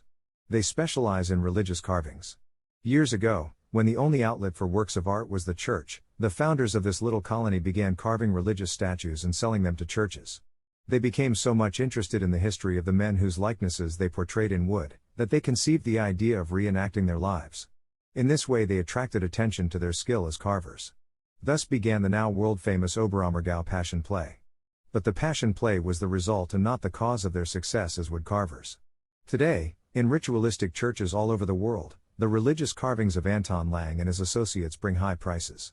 Proud indeed is the church, whether it be of the Roman or the Anglican faith, which boasts a rood screen or a crucifix carved in Oberammergau. Now if these Oberammergau wood carvers were only one or two people, it would be easy to dismiss their great success on the grounds that they had a natural gift for carving. But nearly every person in Oberammergau carves, and carves unusually well. Which simply goes to prove that being able to make anything well is not so much a matter of being gifted, as it is being interested enough in what you make to be willing to acquire through patient practice the skill that success requires. There is a world of wisdom in the old saying that genius is 1/10 inspiration and 9/10 perspiration. You frequently hear people say, "How I envy so-and-so, if I only had his gift of being able to write." It is true some people have more natural ability than others when it comes to expressing themselves on paper.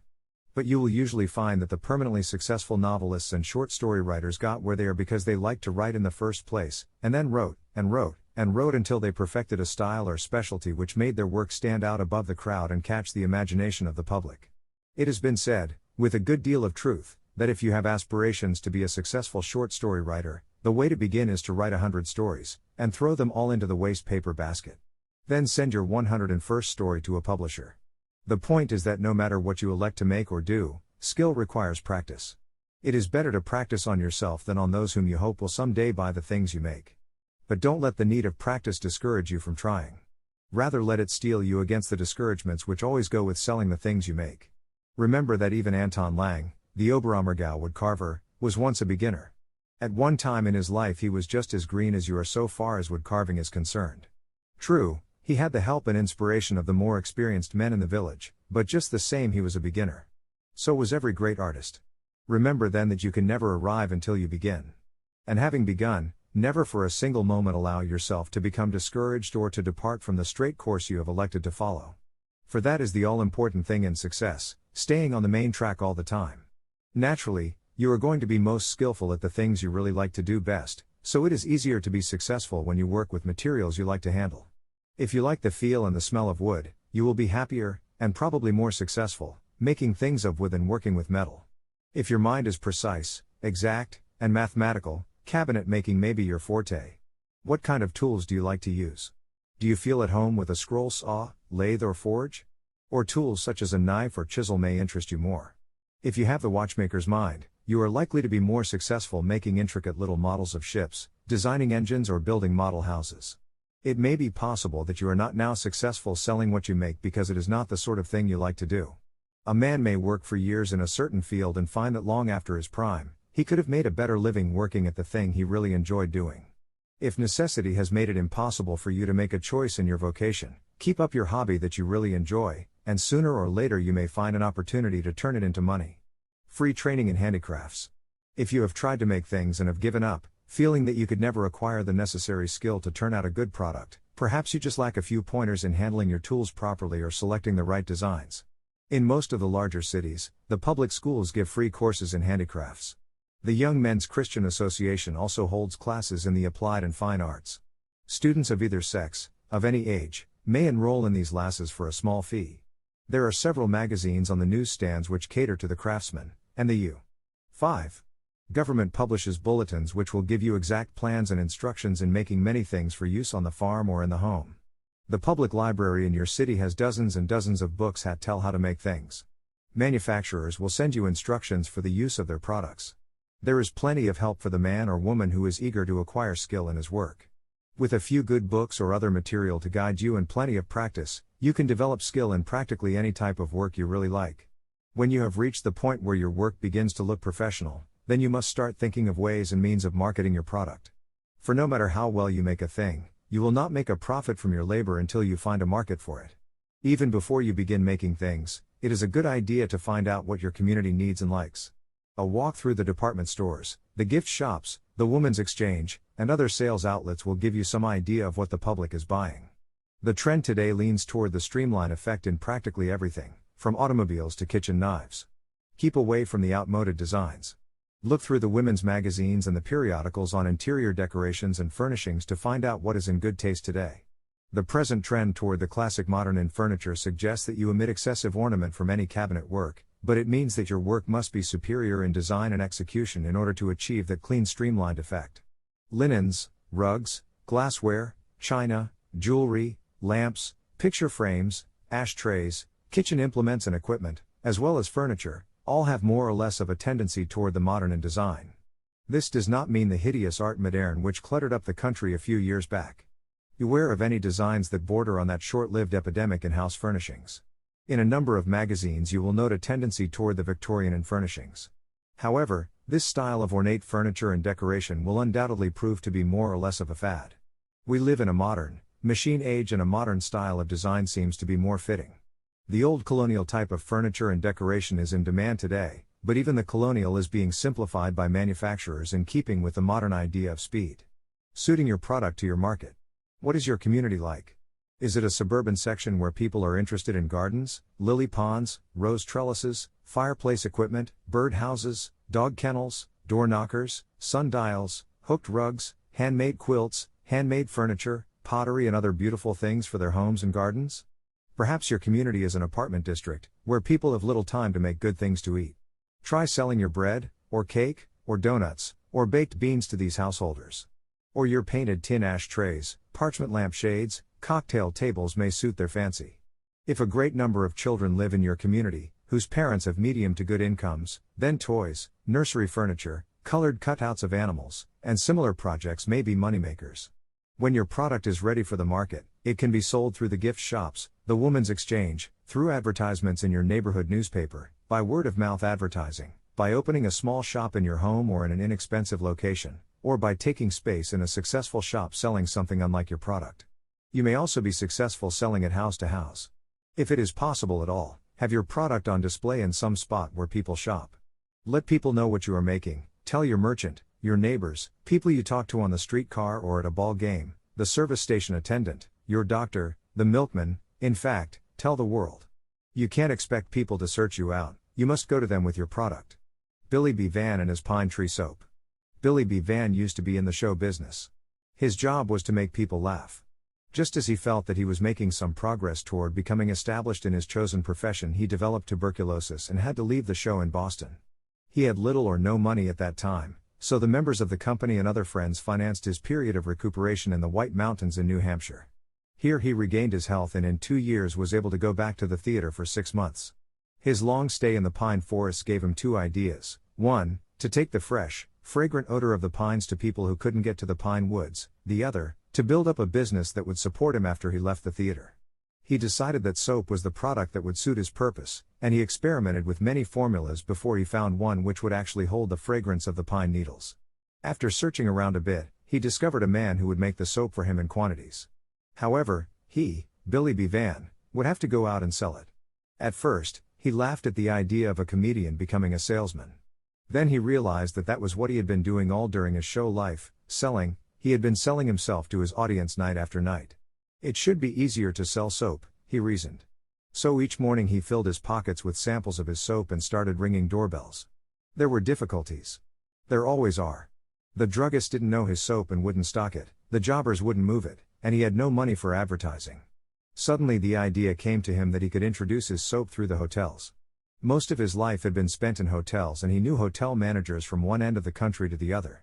But the hotel managers thought it a huge joke, Billy B. Van selling soap.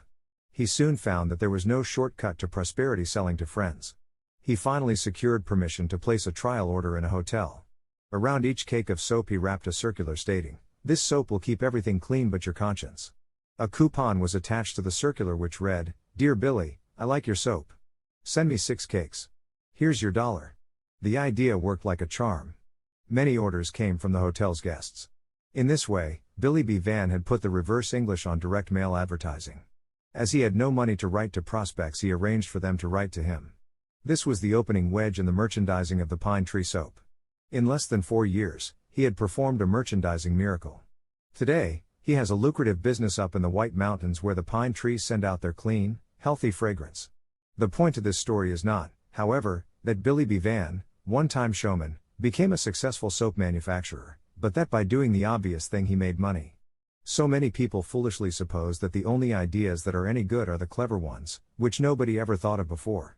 The truth is that the ideas that make the biggest money are usually those which are only waiting for somebody to pick them up, just as Billy B. Van picked his Pine Tree Soap idea out of the air of the New Hampshire mountains.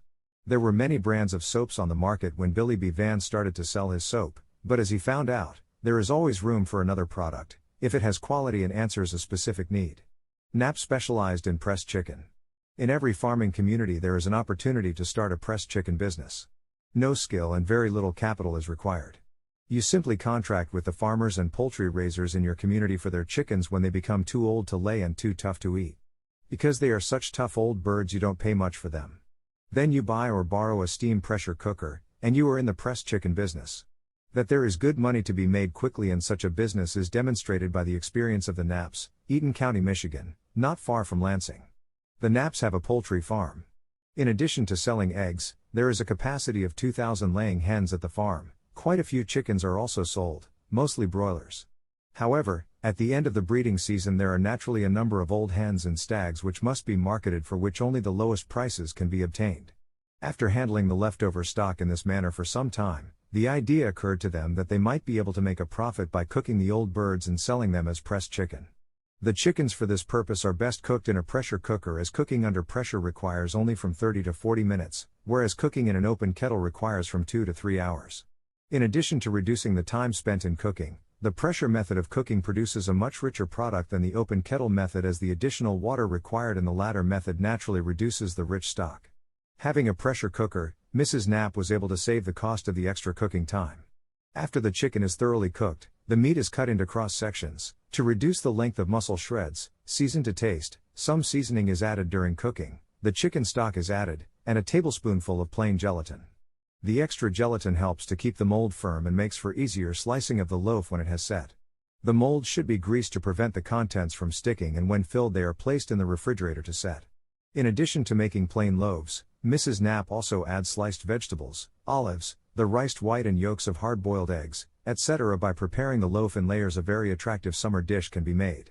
To form this loaf, the chicken should be cooked in the usual way, the white meat separated from the dark meat and each kind cut fine or run through a food chopper.